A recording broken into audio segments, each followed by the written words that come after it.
ഈശോ പറഞ്ഞു, എന്റെ പിതാവിനാൽ ആകർഷിക്കപ്പെട്ടവരല്ലാതെ ഒരാൾ പോലും എന്റെ അടുക്കിലേക്ക് വരികയില്ല. ഈ രാത്രിയുടെ യാമങ്ങളിൽ, വിശ്രമത്തിന്റെ മണിക്കൂറുകളിൽ വിശ്രമമെല്ലാം ഉപേക്ഷിച്ച് നമ്മൾ ഇവിടെ ആയിരിക്കണമെങ്കിൽ, അനേകായിരങ്ങൾ കിടന്നുറങ്ങുമ്പോൾ, അനേകായിരങ്ങളെ പാപത്തിന്റെ തിന്മകളുടെ അടിമത്വത്തിലേക്ക് അണ്ടുപോകുമ്പോൾ, ദൈവസ്തുതികൾ പാടിക്കൊണ്ട്, ദൈവവചനങ്ങൾ കേട്ടുകൊണ്ട് പൗദാശിക ജീവിതത്തിലൂടെ ഈ മണിക്കൂറുകൾ നമ്മൾ കടന്നു പോകുവാൻ ദൈവം നമ്മളെ അനുവദിച്ചിട്ടുണ്ടെങ്കിൽ അത് ഈശോ പറഞ്ഞതാണ്. കാരണം എന്റെ പിതാവിനാൽ ആകർഷിക്കപ്പെട്ടവരല്ലാതെ ഒരുത്തൻ പോലും ഈ ഭവനത്തിൽ കാലുകുത്തുകയില്ല. വലതുകരം ഉയർത്തി ഹല്ലേലൂയ, ഹല്ലേലൂയ, ഹല്ലേലൂയ. അയ്യമ്മയുടെ മാധ്യസ്ഥം ഒരിക്കൽ കൂടി അപേക്ഷിച്ചുകൊണ്ട് നമുക്ക് പ്രാർത്ഥിക്കാം. ഉറക്കെ, നന്മ നിറഞ്ഞ മറിയമേ സുസ്തി, സ്ത്രീകളിൽ അനുഗ്രഹിക്കപ്പെട്ടവളാകുന്നു, അങ്ങയുടെ ഉദരത്തിൻ ഫലമായി ഈശോ അനുഗ്രഹിക്കപ്പെട്ടവനാകുന്നു. പരിശുദ്ധ മറിയമേ തമ്പുരാന്റെ അമ്മേ, പാപികളായ ഞങ്ങൾക്ക് വേണ്ടി ഇപ്പോഴും ഞങ്ങളുടെ മരണസമയത്തും തമ്പുരാനോട് അപേക്ഷിക്കണമേ. ആമേൻ. 4 പേർക്ക് സ്തുതി കൊടുത്തേ. മുഖത്തേക്ക് നോക്കി, കണ്ണിലേക്ക് നോക്കി, ഈശോ മിശിഹായ്ക്ക് സ്തുതിയായിരിക്കട്ടെ എന്നും പറഞ്ഞ് തൊട്ടടുത്തിരിക്കുന്നവരോട് ചോദിച്ചേ, 2 പേരോട് സുഖമല്ലേ എന്ന് ചോദിച്ചേ. ചോദിക്കേ, കണ്ണിലേക്ക് നോക്കി ചോദിച്ചേ, സുഖമല്ലേ എന്ന് ചോദിച്ചേ. എന്നാ ഇരിക്കട്ടോ.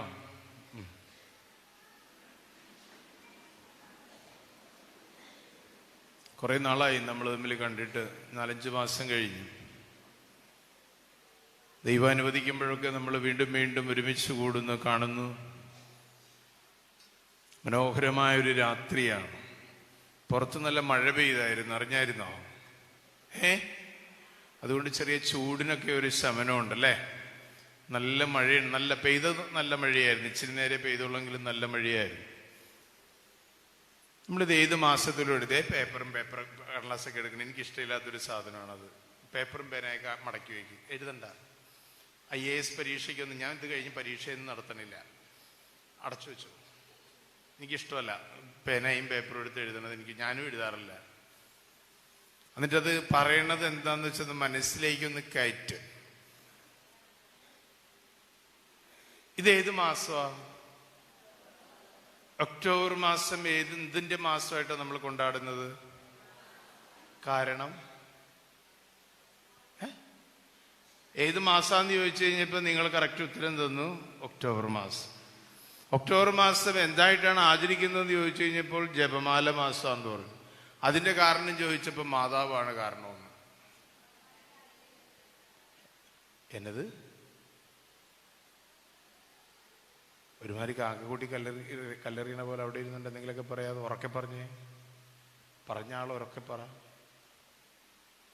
എന്താണ് ഈ മാസത്തിന് ജപമാല മാസം എന്ന് വിളിക്കാൻ കാരണം?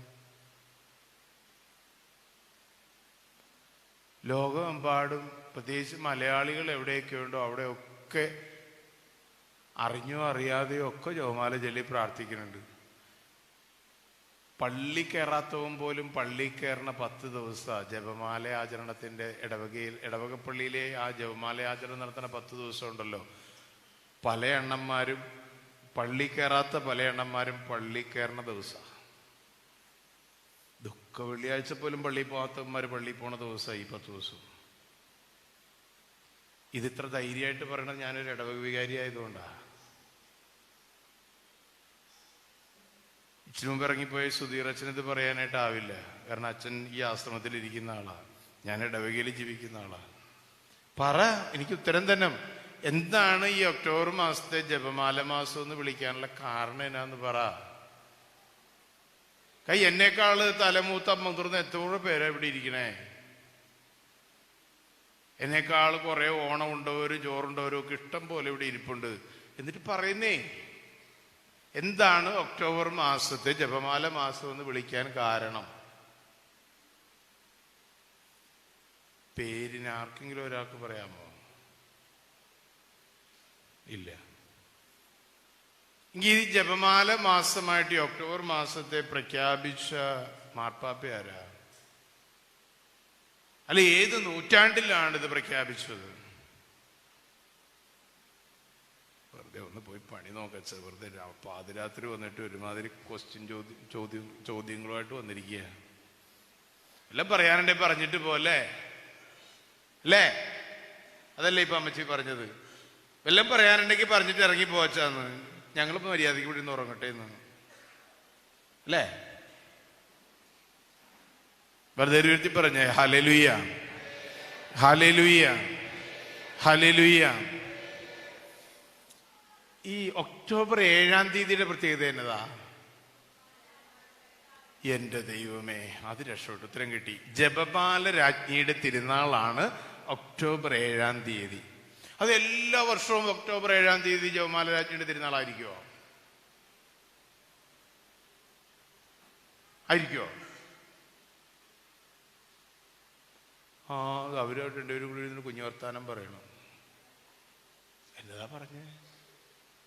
ഞങ്ങൾക്ക് കേൾക്കാൻ പറ്റുമോ? എല്ലാ വർഷവും ഒക്ടോബർ 7 ജപമാല രാജ്ഞിയുടെ തിരുനാളാണ്. അത് തിങ്കളാഴ്ചയായാലും ചൊവ്വാഴ്ചയായാലും ബുധനാഴ്ചയായാലും അത് ഒക്ടോബർ 7 ജപമാല രാജ്ഞിയുടെ തിരുനാളാണ്. ഇനി ഇത് ഏത് മാർപ്പാപ്പയാണ് ഇത് പ്രഖ്യാപിച്ചത്? ഏത് നൂറ്റാണ്ടിലാണ്? 16-ാം നൂറ്റാണ്ടിലെ 1571 ദ ബാറ്റിൽ ഓഫ് ലെബാൻറ്റോ അതൊരു യുദ്ധം നടന്നു. അതായത് തുർക്കി നാവികസേനയും വളരെ വിരലിലെണ്ണാവുന്ന കുറച്ച് ക്രിസ്ത്യാനികളും കൂടി യുദ്ധം നടക്കുകയാണ്. അപ്പോൾ ഈ യുദ്ധത്തിൽ ക്രിസ്ത്യാനികൾ പരാജയപ്പെടുമെന്നുള്ളത് തീർച്ചയാണ്. അപ്പോൾ അന്നത്തെ മാർപ്പാപ്പയായിരുന്ന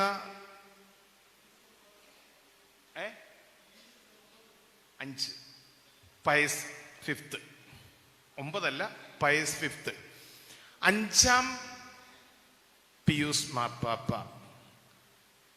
യൂറോപ്പിലെ ക്രിസ്ത്യാനികളോട് മുഴുവനും പറഞ്ഞു, നിങ്ങൾ ജപമാല ചൊല്ലി പ്രാർത്ഥിക്കുക, ഈ യുദ്ധത്തിൽ നമുക്ക് ജയിക്കണം. നിങ്ങൾ ജപമാല ചൊല്ലി പ്രാർത്ഥിക്കുക, ഈ യുദ്ധത്തിൽ ദ ബാറ്റിൽ ഓഫ് ലെബാൻറ്റോ അത് ജയിക്കണം നമുക്ക്. കാരണം ക്രിസ്ത്യാനികൾ വിരലിലെണ്ണാവുന്നവർ മാത്രമേ ഉള്ളൂ. തുർക്കി നാവികസേന വളരെ ശക്തമാണ്.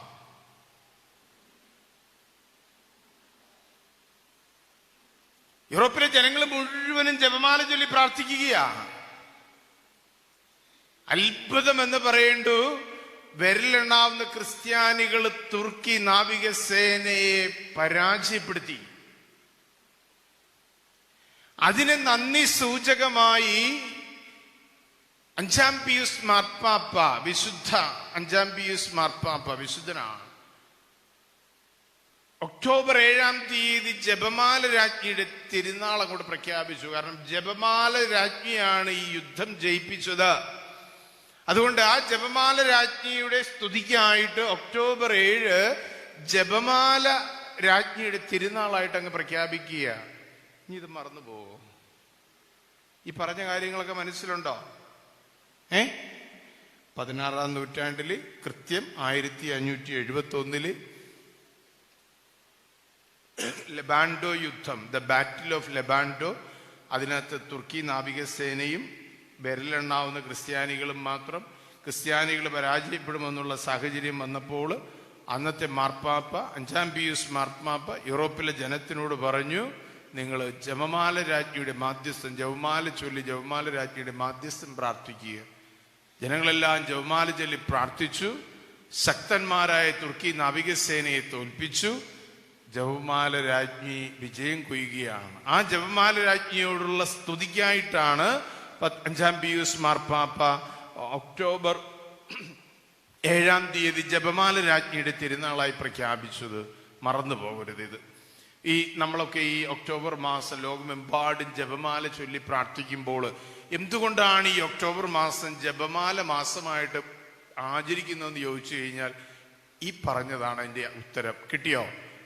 ഇരുകരങ്ങൾ ഉയർത്തി ഒരു ഹല്ലേലൂയ പറഞ്ഞ് ഹല്ലേലൂയ, ഹല്ലേലൂയ, ഹല്ലേലൂയ, ഹല്ലേലൂയ. ഇത്രയും പേർക്കെങ്കിലും പിടികിട്ടിയല്ലോ. ഇത് പിടികിട്ടിയോ? അടുത്ത കാര്യത്തിലേക്ക് പോവാം. പ്രിയപ്പെട്ടവരെ, പരിശുദ്ധ അമ്മയെ കുറിച്ച് നമ്മൾ ഓർക്കുമ്പോൾ ക്രിസ്ത്യാനിക്ക് ഒരായുധമാണ് ജപമാല. ക്രിസ്ത്യാനിയുടെ ആയുധമാണ് ജപമാല.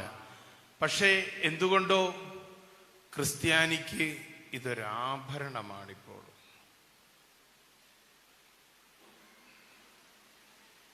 ക്രിസ്ത്യാനിക്ക് ഇത് ആയുധമാണ്. സാത്താൻ ഏറ്റവും അധികം പേടിക്കുന്ന ആയുധമാണ് ജപമാല. സാത്താൻ ഏറ്റവും അധികം പേടിക്കുന്ന വ്യക്തിയാണ് പരിശുദ്ധ അമ്മ. പക്ഷെ ക്രിസ്ത്യാനിക്ക് ഒരു പേടിയില്ല. ക്രിസ്ത്യാനിക്ക് ഇത് ധരിക്കുന്നതിൽ ഒരു 50% പേര് പോലും ജപമാല ചൊല്ലി പ്രാർത്ഥിക്കുന്നില്ല. ഇത് only an ornament. only an ornament. പലരുടെയും കഴുത്തില് ആഭരണം പോലെ ഇതെടുത്തിടുകയാണ്. അവർ പറയുന്നൊരു മാർഗമാണ്, അച്ഛാ ഒരു ജപമാല കഴുത്തേലുണ്ട്, ചെല്ലാറില്ല, ഇത് കഴുത്തേലുണ്ട്. ഈ വണ്ടിയൊക്കെ വെഞ്ചരിക്കാൻ വരുമ്പോഴത്തേക്ക് ഇടവികാരിമാരായതുകൊണ്ട് എനിക്ക് പറയാൻ പറ്റും. വണ്ടിയൊക്കെ വെഞ്ചരിക്കാൻ അച്ഛാ ഒരു ജപമാല കൂടി തരുമോ? എന്നാത്തിനാ? വണ്ടിയിലിടാൻ. നീ ജപമാല ചെല്ലാറുണ്ടോ?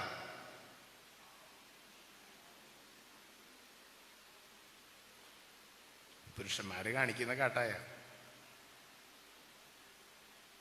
നീ ചെല്ലാറുണ്ടോ?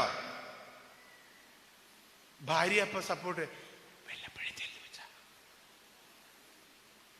അത്ര മോശക്കാരനാക്കാതെ, ഭർത്താവിനെ അത്ര മോശക്കാരനാക്കാതെ ഭാര്യ അടുത്തു നിന്നോട് പറയും, വല്ലപ്പോഴൊക്കെ ചെല്ലു വെച്ച. അപ്പൊ ഞാൻ ഭാര്യമാരോട് പറയും, നിന്റെ സപ്പോർട്ട് കിട്ടിയിട്ട് വേണം. ചെല്ലിയല്ല, പിന്നെ ഭാര്യ നാണം കെടാതിരിക്കാൻ വേണ്ടി സപ്പോർട്ട് ചെയ്യണതാണ്. അപ്പൊ ഇത് ഈ നൂറ്റാണ്ടിൽ, ഇത് 5-ാം നൂറ്റാണ്ടിൽ ഇത് ആയുധമായിരുന്നു യുദ്ധം ചെയ്യിക്കാനെങ്കിൽ 21-ാം നൂറ്റാണ്ടിലേക്ക് വന്നപ്പോൾ ഇത് വെറും ഒരു ആഭരണമായിട്ട് മാറി. ഇതാണ് 5-ാം നൂറ്റാണ്ടും 21-ാം നൂറ്റാണ്ടും തമ്മിലുള്ള, അല്ല 16-ാം നൂറ്റാണ്ടും 21-ാം നൂറ്റാണ്ടും തമ്മിലുള്ള വ്യത്യാസം. 16-ാം നൂറ്റാണ്ടില് 5-ാം പിയൂസ് മാർപ്പാപ്പ ഇതിനെ ഒരു ആയുധമാക്കിയെങ്കിൽ, പിശാചിനെതിരെയുള്ള, തിന്മയ്ക്കെതിരെയുള്ള ആയുധമാക്കിയെങ്കിൽ, ഇന്ന് നമ്മൾ ഇതിനെ വെറും ഒരു ആഭരണമാക്കി മാറ്റി. അതാണ് നമുക്ക് പറ്റിയ തെറ്റ്, ഈ കാലഘട്ടത്തിന് പറ്റിയ തെറ്റ്.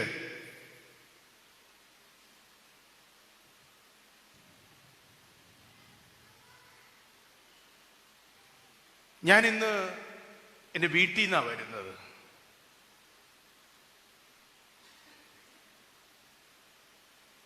ഞാൻ 2 ദിവസം എൻ്റെ അപ്പൻ്റെ കൂട്ടത്തിൽ നിൽക്കാമല്ലോ എന്ന് ഓർത്ത്. അമ്മ മരിച്ചുപോയി.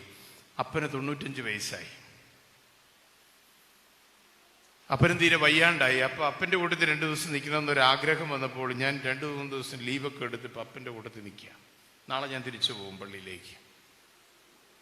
അപ്പൊ ഇന്നലെ വീട്ടിലെ യൂണിറ്റുകളുടെ കൊന്തയായിരുന്നു, കുടുംബ യൂണിറ്റുകളുടെ കൊന്തയായിരുന്നുകൊണ്ട് അവരൊക്കെ ലീഡ് ചെയ്യും. ഇന്ന് ഞങ്ങൾ അപ്പനും എൻ്റെ ചേട്ടനും ഭാര്യയും മക്കളും ഒക്കെ മാത്രമേ ഉണ്ടായിരുന്നുള്ളൂ. ഞങ്ങൾ കുടുംബാംഗങ്ങൾ മാത്രമേ ഉള്ളൂ. ഇപ്പം ഇന്ന് 95 വയസ്സുള്ള അപ്പനാണ് കൊന്ത ലീഡ് ചെയ്തത്.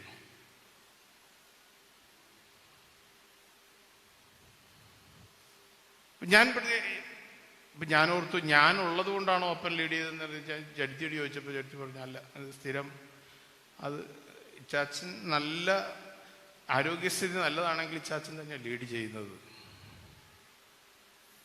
ഈ 95 വയസ്സുള്ള ഈ മനുഷ്യൻ, അതായത് എൻ്റെ അപ്പൻ,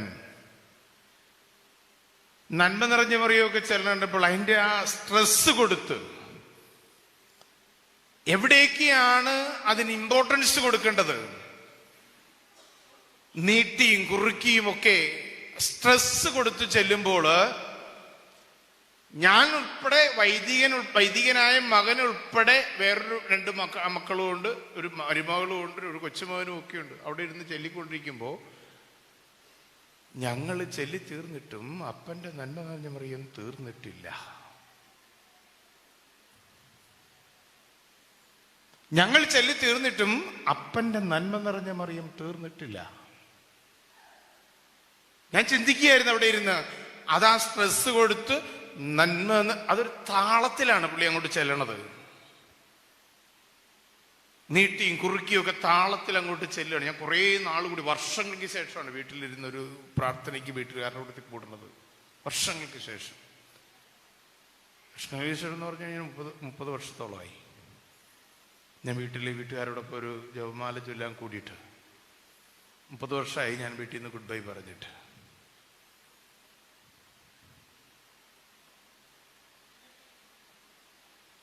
ഞങ്ങളൊക്കെ പരിശ്രമിക്കുക അപ്പൻ്റെ ഒപ്പം പിടിക്കാൻ കിട്ടണില്ല.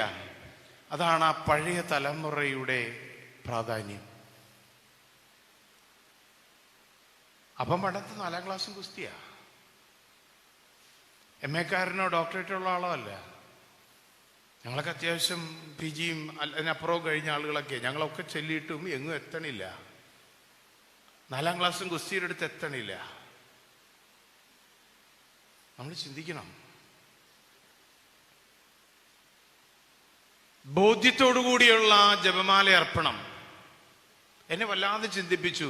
ഞാൻ അപ്പോഴും ചിന്തിച്ചു, ദൈവമേ, ഞാൻ ഇന്ന് IMSലേക്കാണല്ലോ പോണത്, എന്നിട്ട് ഞാൻ പറയേണ്ടത്.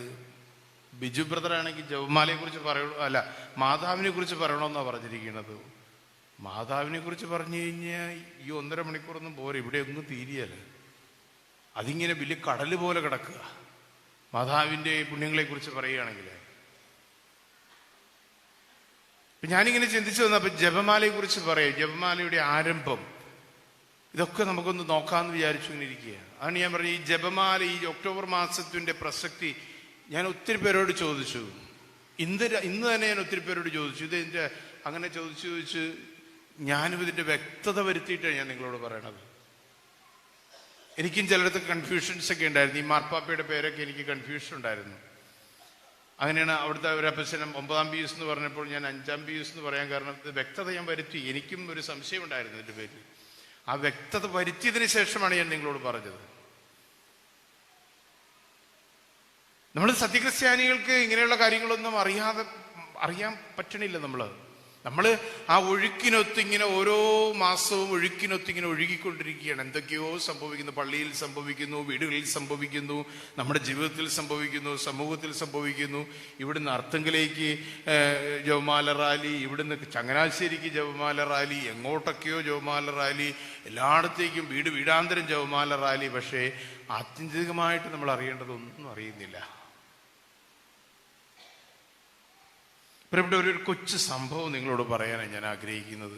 ഈ കഴിഞ്ഞ നാളുകളിൽ ഒരു 1-2 മാസം മുമ്പ് ഒരു റിസോർട്ട് ഉടമ എന്നെ കാണാൻ വന്നു. റിസോർട്ടിന് ഒരു 10-15-20 കോടി രൂപയോളം വിലയുള്ള ഒരു റിസോർട്ടാണ്. പക്ഷേ ഈ മനുഷ്യൻ കടക്കിണിയിലാണ്. അപ്പൊ അദ്ദേഹം എന്നെ കാണാൻ വന്നത്, അച്ഛാ, എങ്ങനെയെങ്കിലും ഇതൊന്ന് വിപ്പിച്ചു തരണം, വിൽപ്പന നടത്തി തരണം, അച്ഛൻ അവിടം വരെ ഒന്ന് വരണം, അച്ഛൻ ആ സ്ഥലം ഒന്ന് പ്രാർത്ഥിക്കണം, അച്ഛൻ പ്രാർത്ഥിച്ചാൽ അത് വിറ്റ് കിട്ടും. വേറെ പല സ്ഥലങ്ങളിലും പോയി പ്രാർത്ഥിച്ച്, എൻ്റെ ഗുരുത്വം കൊണ്ടാണോന്ന് അറിയില്ല, തമ്പുരാൻ്റെ ഗുരുത്വം കൊണ്ടാണോന്ന് അറിയില്ല, അടുത്ത കാലങ്ങളിൽ അത് വിറ്റുപോയി. അതിൻ്റെ ഒരു അറിവിൻ്റെ പേരിലാണ് അവരെന്നെ വന്ന് വിളിച്ചത്. എൻ്റെ നന്മ കൊണ്ടൊന്നുമല്ല. ഞാൻ ഒഴുകഴിവ് പറഞ്ഞ് മാറാൻ നോക്കി. കാരണം കുമളി വരെ ഞാൻ യാത്ര ചെയ്യണം. കുമളിയിലാണത്. 6-7 മണിക്കൂർ ഞാൻ യാത്ര ചെയ്യണം. അപ്പം ഞാൻ ഒഴിവാകാൻ നോക്കി. ഈ മനുഷ്യൻ്റെ കണ്ണിന് അച്ഛൻ എനിക്കിനി ഒരു ആശ്രയമില്ല. ഞാനിപ്പോൾ ഒരു 8-9 കോടി രൂപ കടത്തിലാണ്. എനിക്കിത് 10-15 കോടിക്ക് മേലെ കിട്ടേണ്ടതാണ്. എനിക്ക് അതൊന്നും കിട്ടണ്ട. എനിക്ക് കടം വീട്ടാനുള്ളത് കിട്ടിയാൽ മതി. അച്ഛനത് എങ്ങനെയെങ്കിലും ഒന്ന്, എല്ലാവരും വന്ന് നോക്കിപ്പോണുണ്ട്, ഇത് വിൽക്കാൻ പറ്റുന്നില്ല, എനിക്കിതൊന്ന് വിപ്പിച്ചു തരണം അച്ഛനൊന്ന് വന്നേ പറ്റൂ. ഇയാൾ മനുഷ്യൻ നിർബന്ധ ബുദ്ധിയോടുകൂടി ശാഠ്യത്തോടുകൂടി എന്നെ അങ്ങ് പിടിച്ചിരിക്കുകയാണ്. ഞാനൊരു ദിവസം പറഞ്ഞു, ഒരു ദിവസം കൊടുത്തു, രാവിലെ കുർബാന കഴിയുമ്പോൾ നമുക്ക് ഒരുമിച്ച് പോകാമെന്ന് പറഞ്ഞ് അദ്ദേഹം കാറുമായിട്ട് വന്നു. ഞങ്ങൾ 2 പേരും കൂടി, ഞാനും ഈ റിസോർട്ടിൻ്റെ ഓണറും മാത്രമേ ഉള്ളൂ വണ്ടിയിൽ. അദ്ദേഹത്തിന് വണ്ടിയൊന്നുമില്ല. അദ്ദേഹം ഒരു കൂട്ടുകാരൻ്റെ വണ്ടി കടമെടുത്തുകൊണ്ടാണ് വന്നിരിക്കുന്നത്. പാപ്പരായിരിക്കുന്ന ഒരവസ്ഥയാണ്. ദയനീയമാണ്. എന്ന് പറഞ്ഞാൽ ആത്മഹത്യയുടെ വക്കിൽ എത്തി നിൽക്കുന്ന ഒരവസ്ഥയാണ്. ഞങ്ങളങ്ങോട്ട് പോണ വഴിക്ക് പ്രാർത്ഥിച്ചൊക്കെ ഞങ്ങൾ ആരംഭിച്ചു. നന്മ പറഞ്ഞു മറിയൊക്കെ 3 പ്രാവശ്യം ചൊല്ലി മാതാവിൻ്റെ വിമലഹൃദയത്തിന് വണ്ടിയും വഴികളും ഞങ്ങളെയൊക്കെ സമർപ്പിച്ച് റിസോർട്ടിലേക്ക് സമർപ്പിച്ച് ഞങ്ങൾ യാത്ര തുടങ്ങി. അപ്പം ഞാൻ യാത്ര തുടങ്ങി ഒരു അരമണിക്കൂർ കഴിഞ്ഞപ്പോഴത്തേക്ക് എന്നാ ഉറക്ക, ദൈവമേ, എന്നെയും കൂടി അങ്ങ് വലിച്ചെടുക്കുമല്ലോ. വലതുകരം പറഞ്ഞേ ഹല്ലേലൂയ, ഹല്ലേലൂയ, ഹല്ലേലൂയ, ഹല്ലേലൂയ. എഴുന്നേറ്റ് പോയി മുഖമൊക്കെ ഒന്ന് കഴുകിയിട്ട് വന്നേ. ചെല്ലി രണ്ടും എഴുന്നേറ്റ് പോകും. അതിന് അങ്ങേയറ്റത്തിരിക്കണമെന്ന് വിളിച്ചു. കുറേ നേരമായി ചാരുക ശരീരം ഇരിക്കാൻ തുടങ്ങിയിട്ട്. പോയി മുഖം കഴുകിയിട്ട് വന്നേ. എഴുന്നേറ്റ് പോകും. ആ പോ സ്ഥലം വിട്. എനിക്ക് കൂടി ഉറക്കം പറ്റുന്നേ. നമ്മളെ ഒരുമാതിരി പ്രലോഭിപ്പിക്കാൻ വേണ്ടി അവിടെ വന്നിരിക്കുക. ഏറ്റവും മുമ്പിൽ വന്നിരുന്ന് ഉറങ്ങണം. ഇനി ഉറങ്ങി പുറകിൽ പോയിരുന്ന് ഉറങ്ങിക്കോണം കേട്ടോ. ഓക്കെ, തിരിച്ചു വരാം. അപ്പം ഞങ്ങളൊരു അരമണിക്കൂർ കഴിഞ്ഞ്, ഞാൻ മനഃപൂർവ്വമാണ് ഈ മനുഷ്യനെ എൻ്റെ വഴുതിയിലേക്കൊന്ന് വരുത്തിയിട്ട് വേണം ജപമാല ചെല്ലാൻ. അപ്പം ഞാനൊരു അരമണിക്കൂർ കാര്യങ്ങളൊക്കെ പറഞ്ഞ് എൻ്റെ വരുതിയിലേക്ക് വരുത്തി. എന്നിട്ട് ഞാൻ പറഞ്ഞു, ചേട്ടാ നമ്മൾ രണ്ടുപേരും അല്ലേ ഉള്ളൂ, 5-6 മണിക്കൂർ യാത്രയുണ്ട്, നമുക്കൊരു സമ്പൂർണ്ണ ജപമാല അങ്ങ് ചെല്ലാം. അതിനെന്താ വെച്ചാൽ ചെല്ലാന്ന് പറഞ്ഞു. ഞാൻ സന്തോഷത്തിൻ്റെ ദൈവരഹസ്യങ്ങൾ ചൊല്ലി കഴിഞ്ഞു. ചെറിയ ഗ്യാപ്പ് ഇട്ടിട്ട്, അതായത് എൻ്റെ മനോഭാവമായിരിക്കില്ലല്ലോ അദ്ദേഹത്തിൻ്റെ മനോഭാവം. കണ്ടിന്യൂസ് ആയിട്ട് ചെല്ലിക്കഴിഞ്ഞാൽ ചിലപ്പോൾ ആള് വഴിയിലിട്ട് എന്നെ ഇറക്കി വിട്ടിട്ട് പോകാൻ സാധ്യതയുണ്ട്. അപ്പം അതുകൊണ്ട് ആളുടെ മൈൻഡ് അറിയാലാത്തത് കൊണ്ട് ഞാൻ സന്തോഷത്തിൻ്റെ ദൈവരഹസ്യങ്ങൾ ചൊല്ലി നിർത്തി. ഇച്ചിരി നേരം വർത്താനം പറയാം, എന്നിട്ട് നമുക്ക് അടുത്തത് തുടങ്ങാമെന്ന് പറഞ്ഞിങ്ങനെ ഇരിക്കുമ്പോൾ പുള്ളി ഇച്ചിരി നേരം ഗ്യാപ്പ് ഇട്ടിട്ട് എന്നോട് പറഞ്ഞു, അച്ഛാ ഞാനൊരു സംശയം ചോദിച്ചോട്ടെ അച്ഛനോട്. നമുക്ക് ചേട്ടൻ ചോദിച്ചോ, ധൈര്യമായിട്ട് ചോദിച്ചോളാം മതി. അച്ഛാ, ഞാൻ ഒത്തിരി ജപമാല ചൊല്ലി പ്രാർത്ഥിച്ചിരുന്നൊരു മനുഷ്യനാണ്. പക്ഷെ ഇപ്പൊ ഞാൻ ജപമാല ചൊല്ലുന്നില്ല. കാരണം ഈ ജപമാല ചൊല്ലുമ്പോൾ മാതാവിനല്ലേ പ്രാധാന്യം കൂടുതൽ, ഈശോയുടെ പ്രാധാന്യം കുറഞ്ഞു പോവുകയല്ലേ? നിങ്ങൾക്ക് ആർക്കെങ്കിലും ഈ ഒരു സംശയമുണ്ടോ ഇവിടെ ഇരിക്കുന്നവരിൽ? ജപമാല ചൊല്ലി പ്രാർത്ഥിക്കുമ്പോൾ ഈശോയേക്കാൾ ഏറെ പ്രാധാന്യം നമ്മൾ മാതാവിന് കൊടുക്കുന്നു, ഈശോയുടെ പ്രാധാന്യം നമ്മൾ നഷ്ടപ്പെടുത്തി കളയുന്നു എന്ന് ആർക്കെങ്കിലും അഭിപ്രായം ഉണ്ടെങ്കിൽ ഒന്ന് കൈപൊക്കാമോ? ഉണ്ടാകുമെന്ന് എനിക്കറിയാം. നല്ല പുള്ള ചമയുന്നതാണ്, നല്ല പുള്ള ചമയുന്നതാണ്. തീർച്ചയായിട്ടും ചിന്തിക്കുന്നവരിൽ ഈ ആശയക്കുഴപ്പമുണ്ട്. കാരണം നമ്മൾ ഈ കാലഘട്ടം വിശുദ്ധർക്കൊക്കെ അമിത പ്രാധാന്യം കൊടുക്കുകയും ബലിപീഠ കേന്ദ്രീകൃതമായ ക്രിസ്തു കേന്ദ്രീകൃതമായ ജീവിതത്തിൽ നിന്ന് നമ്മൾ അകന്നു പോവുകയും ചെയ്യുന്ന ഒരു കാലഘട്ടത്തിലാണ്. അതുകൊണ്ട് തന്നെ ജപമാല ചൊല്ലി പ്രാർത്ഥിക്കുമ്പോൾ ക്രിസ്തുവിന്റെ പ്രാധാന്യം കുറയുകയും അമ്മയ്ക്ക് പ്രാധാന്യം കൂടുതൽ കൊടുക്കുകയും ചെയ്യുന്നു. അത് കാതോലികമായിട്ട്, ക്രൈസ്തവികമായിട്ട് അത് തെറ്റല്ലേ എന്ന് ചിന്തിക്കുന്ന മനുഷ്യരുടെ എണ്ണം കൂടി വരുന്നുണ്ട്, ഉറപ്പായിട്ടും കൂടി വരുന്നുണ്ട്. അപ്പൊ ഞാൻ പറഞ്ഞു, സഹോദര, നമുക്ക് അടുത്ത രഹസ്യം ചെല്ലുന്നതിന് മുൻപ് എനിക്കൊരിത്തിരി സമയം തരികയാണെങ്കിൽ ഞാൻ കുറച്ച് കാര്യങ്ങൾ, അതുകൊണ്ട് ഇദ്ദേഹം പറയും എനിക്ക് അങ്ങനെ ഒരു ബോധ്യം വന്നതുകൊണ്ട് ഞാനിപ്പോൾ ജപമാല ചെല്ലുന്നില്ല. വെച്ചാൽ അച്ഛൻ പറഞ്ഞതുകൊണ്ട് ഞാൻ ചെല്ലിയതാണ്. ഞാനിപ്പോൾ ജപമാല ചെല്ലുന്നില്ല. ഈശോയ്ക്ക് പ്രാധാന്യം കൊടുക്കണം, മാതാവിനല്ല പ്രാധാന്യം കൊടുക്കേണ്ടത്. ഓ, അത് ശരി. ഇനി നമ്മൾ ദൈവശാസ്ത്രപരമായിട്ട് സംസാരിക്കേണ്ടി വരും. വിശുദ്ധ കുർബാന സുറിയാനി ആവട്ടെ, സിറോ മലബാർ ആവട്ടെ, ലത്തീൻ ആവട്ടെ, മലങ്കര ആവട്ടെ, അല്ലെങ്കിൽ അന്ത്യോക്യൻ റൈറ്റ് ആവട്ടെ, എന്തു ആയിക്കോട്ടെ, മലങ്കരയൊക്കെ സ്വീകരിച്ചിരിക്കുന്ന അന്ത്യോക്യൻ റൈറ്റാണ്. അവർ കത്തോലിക്ക സഭയിലേക്ക് പുനരയിക്കപ്പെട്ടപ്പോൾ അവരാവശ്യപ്പെട്ടത്, അവർ നടത്തിക്കൊണ്ടിരുന്ന അന്ത്യോക്യൻ റൈറ്റിലെ കുർബാന തുടരണമെന്നാണ് അവർ ആഗ്രഹിച്ചത്. അവരത് തന്നെ തുടർന്നുകൊണ്ടിരിക്കുന്നു, മലങ്കര കുർബാന. അതായത് യാക്കോബായ ഓർത്തഡോക്സ് ബാവ കക്ഷിയൊക്കെ നടത്തുന്ന കുർബാന തന്നെയാണ്, അവർ അന്ത്യോക്യൻ ക്രമപ്രകാരമുള്ള കുർബാന തന്നെയാണ് മലങ്കര കുർബാനയിൽ നടക്കുന്നത്. ഇത് ഏത് ടൈപ്പ് കുർബാനയായാലും ഈ കുർബാനയിൽ എന്താണ് നമ്മൾ അനുസ്മരിക്കുന്നത്? എന്തൊക്കെയാണ് നമ്മൾ അനുസ്മരിക്കുന്നത്? ആരെങ്കിലുമൊക്കെ ഒന്ന് പറയുന്നേ. അവനാണെങ്കിൽ അവൻ കഴിച്ച് വിശപ്പ് കിട്ട് അവന് പാത്രമായിട്ട് പോവുക. കഴിക്കാൻ വേണ്ടി IMSC വന്ന പോലെയാ. പറ, വിശുദ്ധ കുർബാനയിൽ എന്തൊക്കെയാണ് നമ്മൾ അനുസ്മരിക്കുന്നത്? ഈശോയുടെ ജനനം, പരസ്യ ജീവിതം, പീഡാനുഭവം, മരണം, ഉത്ഥാനം. ഇതിനെ നമ്മൾ എന്നതാ വിളിക്കുന്നത്? പെസഹ രഹസ്യങ്ങൾ അല്ലേ? പെസഹ രഹസ്യങ്ങൾ അല്ലെങ്കിൽ പാസ്കൽ മിസ്റ്ററി എന്ന് പറയും. അപ്പം വിശുദ്ധ കുർബാനയ്ക്ക് വിളിക്കുന്നത് the holy eucharist is the commemoration of the Paschal mystery of Jesus Christ, or the celebration of the Paschal mystery of Jesus Christ. ഈശോയുടെ ജനന മരണ പീഡാനുഭവ ഉത്ഥാനങ്ങള് അനുസ്മരിക്കുകയാണ് ഇവിടെ പരിശുദ്ധ കുർബാന. അതിനാർക്കെങ്കിലും സംശയമുണ്ടോ? ഉണ്ടോ? മിണ്ടരുത്, അങ്ങനെ തന്നെ ഇരുന്നു. അതൊന്നും ഞങ്ങൾക്കറിയില്ല. അവിടെ ചെല്ലുമ്പോൾ അച്ഛൻ പിതാവിന്റെയും പുത്രനെയും വെക്കണത് കാണാം. ഇതിനിടയ്ക്ക് ഒരു ചേച്ചിയും ചേട്ടനും സിസ്റ്ററും വന്ന് അവിടെ വായിക്കണത് കാണാം. പിന്നെ അച്ഛൻ കാസയും പിലാസയും ഉയർത്തണത് കാണാം. പിന്നെ അടക്കണത് കാണാം. പിന്നെ ഞങ്ങൾക്ക് തന്നതും കാണാം. ഞങ്ങൾ മേടിച്ച് തിന്നുകൊണ്ട് ഞങ്ങൾ ഞങ്ങളുടെ വീട്ടിൽ പോകും. അച്ഛൻ ഈ പറഞ്ഞ ജനന മരണ പീഡാനുഭവ ഉദ്ധാനങ്ങളാണ് അനുസ്മരിക്കണമെന്ന് ഞങ്ങൾക്ക് അറിഞ്ഞുകൂടാ. ഇതല്ലേ സത്യക്രിസ്ത്യാനി നമ്മുടെ വിചാരം? ഇതല്ലേ നമ്മുടെ വിചാരം? അത് തന്നെ, ഒരു തർക്കവും ഇല്ല കാര്യത്തില്. എന്ത് സത്യസന്ധരായ മനുഷ്യര്! നമുക്ക് ഇതിനകത്ത് ഇതിന്റെ കാര്യങ്ങളൊന്നും അറിയില്ല. ഈശോയുടെ എല്ലാ കുർബാനകളിലും ഈശോയുടെ ജനനം അനുസ്മരിക്കുന്നു, പരസ്യജീവിതം അനുസ്മരിക്കുന്നു, പീഡാനുഭവം, കുരിശുമരണം, ഉത്ഥാനം, ഇതെല്ലാം അനുസ്മരിക്കുകയാണ്.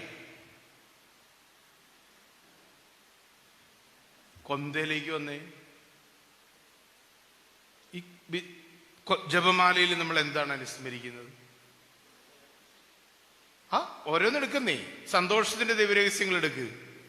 5 എണ്ണം സന്തോഷത്തിന്റെ ദിവ്യരഹസ്യങ്ങൾ. ഒന്നാമത്തെ എന്നതാ? ഗബ്രിയേൽ ദൂതറിയിക്കുക മറിയത്തിനെ, നീ ഗർഭവതിയാകാൻ, പരിശുദ്ധാത്മാവിനാൽ നീ ഗർഭവതിയാ, മംഗളവാർത്ത അറിയിക്കുക. രണ്ടാമത്തത് മംഗളവാർത്ത കേട്ട മറിയം ഏലീസ്വാമിയെ 6 മാസം ഗർഭിണിയായവളെ സഹായിക്കാൻ പോകുന്നു. മൂന്നാമത്തത് മറിയം ഉണ്ണീശോയ്ക്ക് ജന്മം കൊടുക്കുന്നു. 4 ഉണ്ണീശോയെ ദേവാലയത്തിൽ സിമയോന്റെ പക്കൽ കാഴ്ചവെക്കുന്നു. 5 12 വയസ്സായ പയ്യൻ കാണാതെ പോയി. അവൻ ദേവാലയത്തിൽ ഉപാധ്യായന്മാരുടെ ഇടയിൽ ഇരുന്ന് ദൈവിക കാര്യങ്ങൾ ചർച്ച ചെയ്യുന്നു. എങ്ങനെ കിടക്കണം? ജനനം മുതൽ 12 വയസ്സ് വരെയുള്ള കാര്യങ്ങൾ അവിടെ അനുസ്മരിച്ചില്ലേ? അപ്പൊ ആ ജനനം എന്ന് പറയുന്ന ഒരു കാര്യം അവിടെ ഒതുങ്ങിയില്ലേ? ഇതല്ലേ വിശുദ്ധ കുർബാനയിലെ ഒരു ഭാഗം? ഇനി ജോൺ പോൾ രണ്ടാമൻ മാർപ്പാപ്പ കൂട്ടിച്ചേർത്ത പ്രകാശത്തിന്റെ ദിവ്യരഹസ്യങ്ങളിലേക്ക് ഒന്ന് വന്നേ. എന്നതാണ് അവിടെ? മാമ്മോദീസ. അതെപ്പോഴാ വന്നത്? ആ 12 വയസ്സ് മുതൽ 30 വയസ്സ് വരെയുള്ള രഹസ്യ ജീവിതമാണ്. ഈശോയുടെ രഹസ്യ ജീവിതമാണ്. അതിനെക്കുറിച്ച് ആർക്കും അറിയില്ല. അതിനെ നമ്മൾ അനുസ്മരിക്കുന്നില്ല. പരസ്യ ജീവിതം ആരംഭിച്ചു. ആ പരസ്യ ജീവിതം ആരംഭിക്കുന്നത് ജോർദാനിലെ മാമ്മോദീസയിലൂടെയാണ്. യോഹന്നാനിൽ നിന്ന് ഈശോ മാമ്മോദീസ സ്വീകരിക്കുന്നു. മാമ്മോദീസ സ്വീകരിച്ച ഈശോ പരസ്യ ജീവിതത്തിലേക്ക് ആദ്യത്തെ അത്ഭുതം പ്രകടിപ്പിക്കാൻ കാനായിലെ കല്യാണ വിരുന്നില് വെള്ളം വീഞ്ഞാക്കുന്നു. വീണ്ടും അത് കഴിഞ്ഞിട്ട് അവൻ ലോകരോട് വിളിച്ചു പറയുന്നു, ഇതാ സുവിശേഷം ആഗതമായിരിക്കുന്നു, അനുദപിച്ച് സുവിശേഷത്തിൽ വിശ്വസിക്കുക. ദൈവരാജ്യം ആഗതമായിരിക്കുന്നു, അനുദപിച്ച് സുവിശേഷത്തിൽ വിശ്വസിക്കുക. 4-മത് താബോർ മലയിൽ വെച്ച് അവൻ രൂപാന്തരപ്പെടുന്നു. 5-മത് അവൻ മനുഷ്യരോടുള്ള സ്നേഹനിമിത്തം അപ്പവും വീഞ്ഞുമെടുത്ത് തന്നെ പകുത്തു നൽകിക്കൊണ്ട് പരിശുദ്ധ കുർബാന സ്ഥാപിക്കുന്നു. പരസ്യ ജീവിതം തീർന്നില്ലേ? ഇത് വിശുദ്ധ കുർബാനയിലില്ലേ? ഇത് ഈ പറയുന്ന 5 വിശുദ്ധ കുർബാനയിലില്ലേ? ഉണ്ടോ?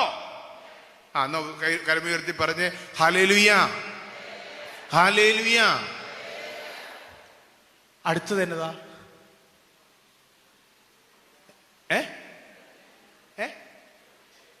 അടുത്ത രഹസ്യം ഏതാ? ദുഃഖിച്ചോണ്ടിരിക്കണമെന്നല്ലേ? ദുഃഖത്തിന്റെ ദൈവരഹസ്യം ഒന്ന് ഓർത്ത് നോക്കി. ദുഃഖത്തിന്റെ ദൈവരഹസ്യങ്ങളിലെ പരസ്യ ജീവിതത്തിന്റെ അവസാന കാലഘട്ടം. ഒലിവ് തോട്ടത്തിൽ രക്തം വിയർത്തവൻ പ്രാർത്ഥിക്കുന്നു. 2,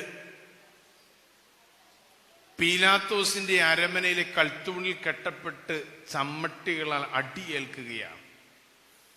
3, അവന്റെ ശിരസിലേക്ക് മുൾക്കിരീടം വെച്ചു കൊടുക്കുന്നു. 4, വേറെ എല്ലാവരുടെയും സഹനം അവൻ ഏറ്റുവാങ്ങുകയാണ്. ആ കുരിശ് മരം അവന്റെ തോളിലേക്ക് അവൻ ഏറ്റുവാങ്ങുകയാണ്. 5, അമ്മയുടെയും ശിഷ്യന്മാരുടെയും മുമ്പാകെ അവൻ കുരിശു മരണം, കാൽവരിയിൽ കുരിശു മരിക്കുകയാണ്. കഴിഞ്ഞില്ലേ? പീഡാനുഭവവും കുരിശുമരണവും കഴിഞ്ഞോ? ഇനി എന്നതാ ഉള്ളത്? മഹത്വത്തിന്റെ ദൈവരഹസ്യങ്ങൾ, അതായത് ഉയർത്തെഴുന്നേൽപ്പിന്റെ ദൈവരഹസ്യങ്ങൾ 3 മാത്രമേ എടുക്കാവുള്ളൂ. 3. ഏതാണ്? ആദ്യത്തത് മരണത്തെയും പാപത്തെയും അതിജീവിച്ച് ഉയർത്തെഴുന്നേൽക്കുന്ന തമ്പുരാൻ. 2, ഉയർത്തെഴുന്നേറ്റവൻ 40-ാം പക്കം മാതാവിന്റെ സ്ത്രീഹന്മാരുടെ സാന്നിധ്യത്തിൽ പിതാവിന്റെ പക്കലേക്ക്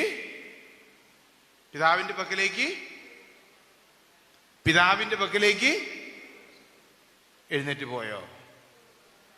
ആരോഹണം ചെയ്തു. ആരോപണം അല്ല കേട്ടോ, അത് പരിശുദ്ധ അമ്മയുടെയാണ്. സ്വർഗാരോപണം. ഇത് സ്വർഗാരോഹണം ചെയ്തു. സ്ത്രീഹന്മാരെയും പരിശുദ്ധ അമ്മയെയും സാക്ഷിയാക്കി നിർത്തി 40-ാം പക്കം സ്വർഗത്തിലേക്ക് ആരോഹണം ചെയ്തു. 3-മത്തത്, അതിനുശേഷം അമ്മയും സ്ത്രീഹന്മാരും സെയ്യനൂട്ടിശാലയിൽ പ്രാർത്ഥിച്ചുകൊണ്ട്, സെയ്യനൂട്ടിശാലയുടെ പ്രത്യേകത തന്നെ അവൻ അന്ത്യത്താഴ വിരുന്ന് നടത്തിയ സ്ഥലമാണ്. അവിടെ അവർ ഒരുമിച്ച് പ്രാർത്ഥിച്ചുകൊണ്ടിരിക്കുമ്പോൾ അവൻ സ്വർഗത്തിൽ നിന്ന് ആരെ അയച്ചു? പരിശുദ്ധാത്മാവിനെ അയച്ചു. തീർന്നു. 18 രഹസ്യങ്ങളായില്ലേ? ഇനി മഹിമയുടെ ദൈവരഹസ്യങ്ങളിൽ 4ഉം 5ഉം ഉണ്ട്. ഈ 4ഉം 5ഉം സുവിശേഷത്തിൽ കണ്ടുമുട്ടാൻ ഇച്ചിരി പ്രയാസമാണ്. 4-മത്തെ എന്നതാ? ഉയർത്തെഴുന്നേറ്റ് കഴിഞ്ഞതിന് ശേഷം മാലാഖമാര്, ഈശോയുടെ ഉയർപ്പിന് ശേഷം മാലാഖമാര് മറിയത്തിന്റെ ശരീരത്തെ ഉടലോടെ സ്വർഗത്തിലേക്ക് എടുത്തു. ആരോപണം. മാലാഖമാരാൽ മറിയത്തെ എടുത്തു. ഇത് സുവിശേഷത്തിൽ എവിടെയെങ്കിലും കാണുമോ? ചില വ്യംഗ്യാർത്ഥങ്ങളുണ്ടെന്നല്ല, ഡയറക്റ്റ് ഇല്ല. അത് സഭയുടെ പാരമ്പര്യങ്ങളിൽ നിന്ന് കയറ്റിയതാണ്. ഇനി 20-മത്തെ മഹിമയുടെ 5-മത്തെ രഹസ്യവും കോമൺ ആയിട്ട് 20-മത്തെ ദൈവരഹസ്യവും ഏത്? മറിയത്തെ സ്വർഗരാജ്ഞിയായിട്ട് അല്ലെങ്കിൽ ലോകരാജ്ഞിയായിട്ട് കിരീടധാരണം ചെയ്യുന്നു. ഇതും പാരമ്പര്യങ്ങളിൽ നിന്ന് കയറി വന്നിരിക്കുന്നതാണ്. സുവിശേഷത്തിൽ തപ്പിപ്പോയാൽ കിട്ടില്ല. അപ്പം നമ്മൾ വിശ്വസിക്കുന്നതെല്ലാം സുവിശേഷത്തിൽ ഉണ്ടാകണമെന്ന് നിർബന്ധം പിടിക്കാമോ? നമ്മൾ വിശ്വസിക്കുന്നതെല്ലാം സുവിശേഷത്തിൽ ഉണ്ടാകണമെന്ന് ബലം പിടിക്കാമോ? സഭയുടെ 2 നെടുന്തൂണുകൾ ഏതാ? നട്ടല്. സഭയുടെ 2 നട്ടല്ലെന്ന് പറഞ്ഞാൽ എന്നതാ അത്? ഇതെന്തിട്ട് ക്രിസ്ത്യാനികളാ? എനിക്ക് തന്നെ എന്നോട് നാണക്കേട് തോന്നണം. എന്നെ പത്രോസും പൗലോസും ഒന്നും. എന്റെ പൊന്നു ചേച്ചി, ഇതൊക്കെ ഇവിടുത്തെ ആയുധങ്ങളായതുകൊണ്ട് ഇതൊന്നും വെച്ച് എറിയാൻ പറ്റിയല്ല. കാരണം ഇതൊക്കെ എറിഞ്ഞു കഴിഞ്ഞാൽ ഞാൻ അവർക്ക് മറുപടി കൊടുക്കേണ്ടി വരും. അതുകൊണ്ട് ഞാൻ മേടിച്ചു കൊടുക്കേണ്ടി വരും. അതുകൊണ്ട് വെള്ളം കൂടി ഗ്ലാസ് പറ്റിയല്ല, ടൈം പീസ് ഇവിടെ വേണം. ഇതൊക്കെ എൻ്റെ മുതലുകളാണ്. അതുകൊണ്ട് ഇതൊന്നും വെച്ച് എറിയാൻ പറ്റാത്തത് കൊണ്ട് ഞാൻ എറിയില്ല. പത്രോസും പൗലോസും വന്നു സഭയുടെ 2 നെടുന്തൂണുകൾ. ഒരിടത്ത് സുവിശേഷം, വേറൊരിടത്ത് പാരമ്പര്യം, traditions. One is gospel, other is traditions. സുവിശേഷവും പാരമ്പര്യവും സഭയുടെ നട്ടെല്ലാണ്. സുവിശേഷത്തിലില്ലാത്തത് പാരമ്പര്യത്തിലുണ്ട്, പാരമ്പര്യത്തിലില്ലാത്തത് സുവിശേഷത്തിലുണ്ട്. ഇത് രണ്ടിനെയും നമ്മൾ ഒരേപോലെ ഒരേ ത്രാസിൽ കണ്ടാൽ മാത്രമേ സഭയെ നമുക്ക് മനസ്സിലാക്കാൻ, സഭയെ പഠിക്കാൻ, ക്രിസ്തുവിനെ പഠിക്കാൻ നമുക്ക് സാധിക്കുകയുള്ളൂ. ഇങ്ങനെ കാണാത്തത് കൊണ്ടാണ് ആ ചേട്ടൻ എന്നോട് പറഞ്ഞത്, അച്ഛാ, പരിശുദ്ധ അമ്മയ്ക്ക് കൂടുതൽ പ്രാധാന്യം കൊടുത്തു പോവുകയല്ലേ ജപമാല ചെല്ലുമ്പോൾ, അതുകൊണ്ട് ഇനി ഈശോയ്ക്കാണ് പ്രാധാന്യം കൊടുക്കേണ്ടത്, അതുകൊണ്ട് ഞാൻ ഇനി മുതൽ ജപമാല ചെല്ലുന്നില്ല എന്നൊരു തീരുമാനം ആ മനുഷ്യൻ എടുത്തതിൻ്റെ കാരണം അതാ.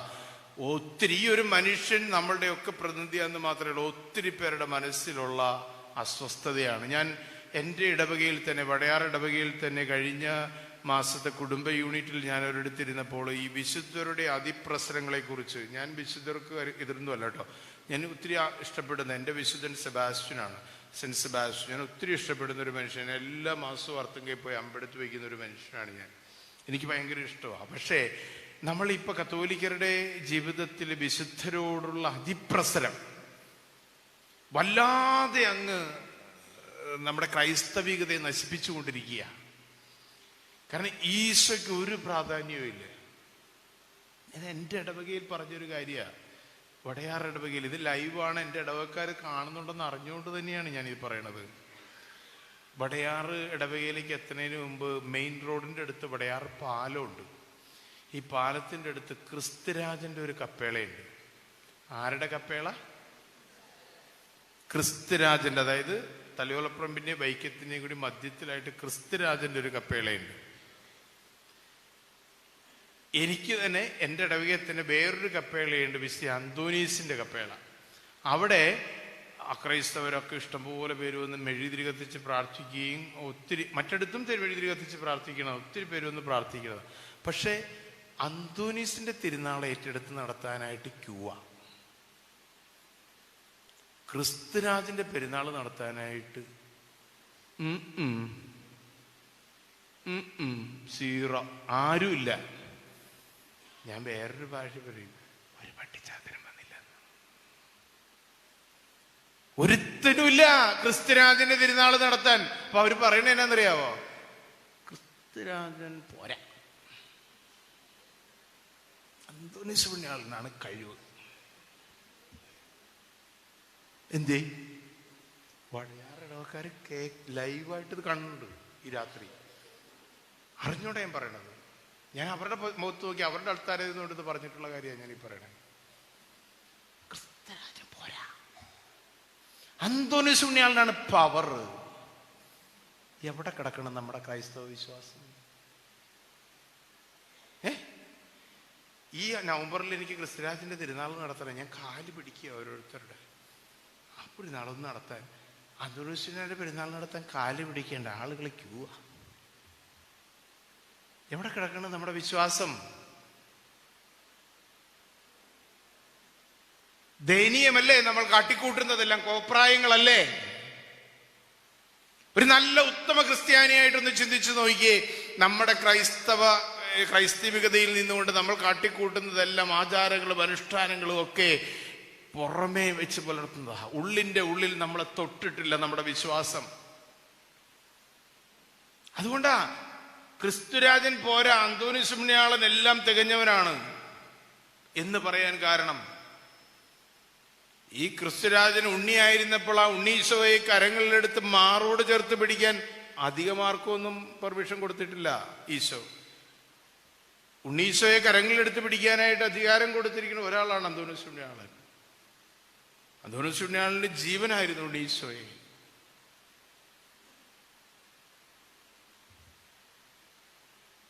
ഒരു നല്ല കർമ്മലീത്ത സന്യാസിയായിരുന്നു അന്തോനീസ് പുണ്യാളൻ. ഈശോയുടെ സത്യസുവിശേഷത്തിന് വേണ്ടി ജീവിച്ചവൻ. പ്രസംഗം കേൾക്കാൻ ആരുമില്ലാതെ വന്നപ്പോൾ കടലിലെ മത്സ്യത്തിനോട് വചനം പ്രസംഗിച്ചവൻ. ആരെക്കുറിച്ച്? ക്രിസ്തുവിനെ കുറിച്ച്. നമ്മളൊക്കെ കാര്യസാധ്യങ്ങളുടെ ക്രിസ്ത്യാനികളായിട്ട് മാറുകയാണ് പ്രിയപ്പെട്ടവരെ. We are only an ornamental Christians. Only an ornamental Christians. നമുക്കൊക്കെ വല്ല പേപ്പറുകളോ വല്ല മഞ്ഞത്തിരിയോ ചുവന്ന തിരിയോ വല്ല ഉടമ്പടിയോ ഒക്കെ മതിയെന്നേന്ന് അതൊക്കെ കൊണ്ട് മാത്രം സായുജ്യമടയുന്ന മനുഷ്യരായിട്ട് നമ്മൾ മാറുന്നു. അൾത്താരയിൽ കടന്നു വരുന്ന ക്രിസ്തുവിനെ നമ്മൾ കാണുന്നില്ല.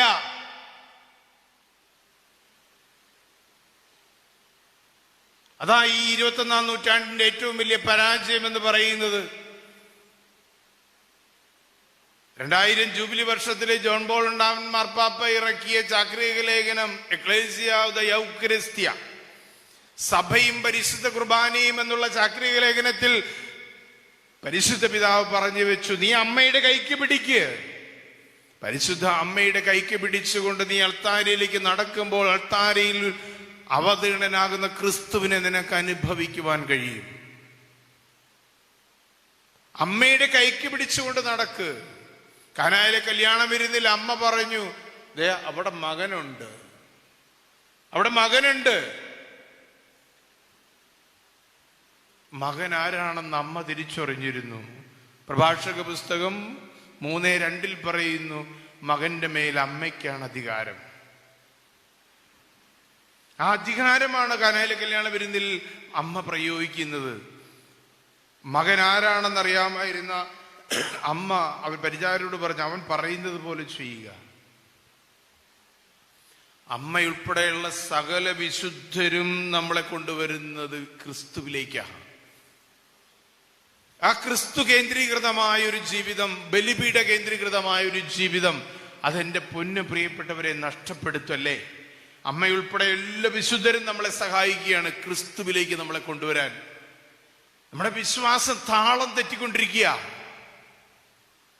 അതിനെ ഞാൻ നിങ്ങളെ കുറ്റപ്പെടുത്തുകയില്ല. ഞങ്ങളെപ്പോലെയുള്ള ഉടുപ്പിട്ട ആളുകള്, മെത്രാന്മാരും വൈദികരും ഞങ്ങളെപ്പോലെയുള്ള ഉടുപ്പിട്ട ആളുകള് ഒരു പരിധിവരെയും നിങ്ങളെ വഴിതെറ്റിക്കുന്നുണ്ട്. പറഞ്ഞു തരേണ്ടതൊന്നും ഇടവകകളിൽ പറഞ്ഞു തരാനായിട്ട് പറ്റുന്നില്ല. കണക്കുകളും കോലുകളും അതും ഇതും ഒക്കെ പറഞ്ഞ് ആ പ്രശ്നം ഈ പ്രശ്നമൊക്കെ പറഞ്ഞ് പരിഹരിച്ച് വന്നു കഴിയുമ്പോഴത്തേക്ക് അറിയേണ്ടത് അറിയിക്കാനും പറഞ്ഞു കൊടുക്കേണ്ടത് പറഞ്ഞു കൊടുക്കാനും പറ്റാത്തൊരു ദുരവസ്ഥയിലേക്ക് ഇന്ന് വരികയാണ്. ആത്മാർത്ഥമായിട്ട് നമ്മൾ ചിന്തിക്കണം പ്രിയപ്പെട്ടവരെ. നമുക്ക് ബാക്കി തുടരാം. ഒന്ന് എഴുന്നേറ്റ്, ചാടി എഴുന്നേറ്റ്. പലരും കയ്യിൽ നിന്ന് പോകണം, പലരുടെയും ശ്രദ്ധിക്കണമെന്ന് ആഗ്രഹമുണ്ട്, പക്ഷേ പലരുടെയും കണ്ണുകൾ മൂടപ്പെടുന്നു. ഗെത്സമനിയിൽ ഈശോ പ്രാർത്ഥിച്ചപ്പോൾ ഈശോ ശിഷ്യനോട് പറഞ്ഞു, 1 മണിക്കൂറെങ്കിലും എന്നോടുകൂടി ഉണർന്നിരുന്ന് പ്രാർത്ഥിച്ചുകൂടെ എന്ന്. ഞങ്ങൾ ചെയ്യാമെന്ന് പറഞ്ഞിട്ടും ഈശോ വീണ്ടും പോയി അവരിവിടെ ഇരുന്ന് ഉറക്കം തൂങ്ങി മരിച്ചു. അതേപോലെയാണ് ഉറക്കം തൂങ്ങി മരിക്കാൻ, രാത്രിയിൽ ഉറക്കം കളഞ്ഞ് IMS-ന്റെ ഈ ചൂടുള്ള ഷെഡിലേക്ക് വന്ന നിങ്ങൾക്ക് സ്തുതി, നമസ്കാരം. വീട്ടിൽ കിടന്ന് ഉറങ്ങിക്കൂടായിരുന്നു? അച്ഛൻ പച്ചയ്ക്ക് മുഖത്ത് നോക്കിയാ പറയണത്. ഉറങ്ങാനാണെങ്കിൽ വീട്ടിൽ കിടന്ന് ഉറങ്ങണം. ഇവിടെ വന്നു കഴിഞ്ഞാൽ എനർജറ്റിക്കായിട്ട് ഊർജ്ജസ്വലതയോടുകൂടി കർത്താവിന് രാത്രിയുടെ യാമങ്ങളിൽ സ്തുതി പറയാൻ നമുക്ക് സാധിക്കണം. നമുക്കൊരു പാട്ടൊക്കെ പാടാം. അതിനു മുമ്പ് ഒരു ചേർന്ന് പ്രാർത്ഥിച്ച്, പിതാവായ ദൈവമേ, പിതാവായ ദൈവമേ, പുത്രനായ ദൈവമേ, പരിശുദ്ധാത്മാവായ ദൈവമേ, ഞങ്ങൾ ഒന്ന് ചേർന്ന് അങ്ങേ ആരാധിക്കുന്നു, അങ്ങേ സ്തുതിക്കുന്നു, അങ്ങേ മഹത്വപ്പെടുത്തുന്നു. പരിശുദ്ധ അമ്മേ, എന്റെ അമ്മേ, ഈ രാത്രിയിൽ അമ്മ എനിക്ക് വേണ്ടി, ഈ സമൂഹത്തിന് വേണ്ടി, ഞങ്ങളുടെ ഓരോരുത്തരുടെയും കുടുംബങ്ങൾക്ക് വേണ്ടി ഞങ്ങളെ ഒത്തുചേർത്തിരിക്കുന്ന ഈ ആലയത്തിന് വേണ്ടി പ്രാർത്ഥിക്കണമേ, പ്രാർത്ഥിക്കണമേ. അമ്മേ മാതാവേ, ഞങ്ങളെ ഓരോരുത്തരെയും വിശുദ്ധിയിൽ വഴി നടത്തണമേ. കരമുയർത്തി ഹല്ലേലൂയ, ഹല്ലേലൂയ, ഹല്ലേലൂയ. കരമടിച്ചു ചേർന്ന് പാടി.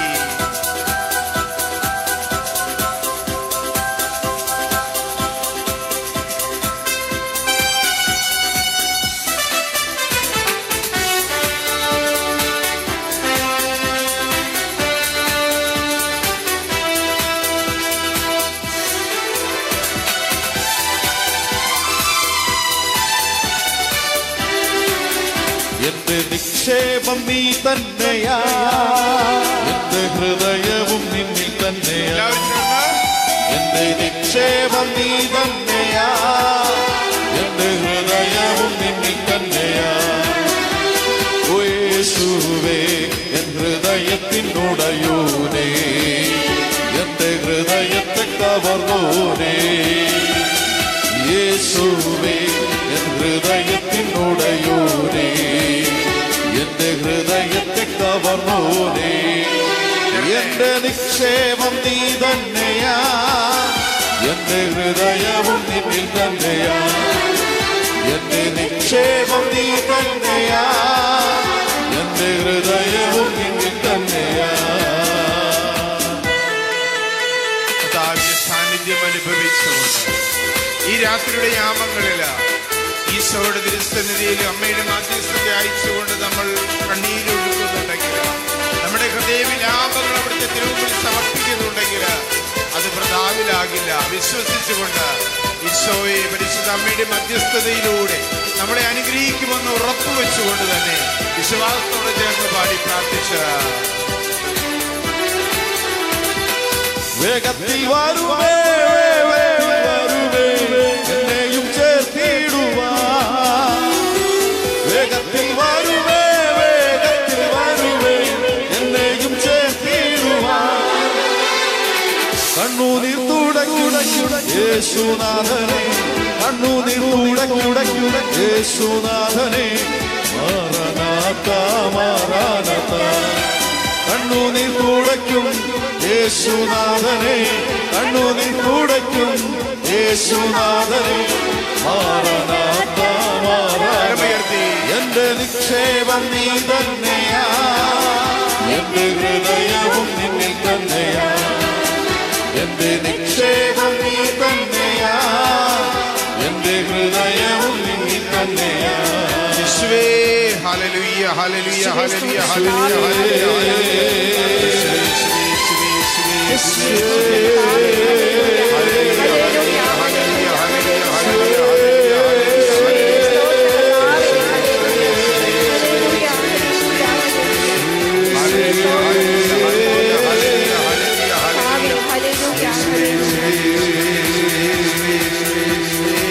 ഹല്ലേലൂയ ഹല്ലേലൂയ ഹല്ലേലൂയ ഹല്ലേലൂയ ഹല്ലേലൂയ സ്തുതിക്കട്ടെ സ്തുതിക്കട്ടെ ശക്തിയോടെ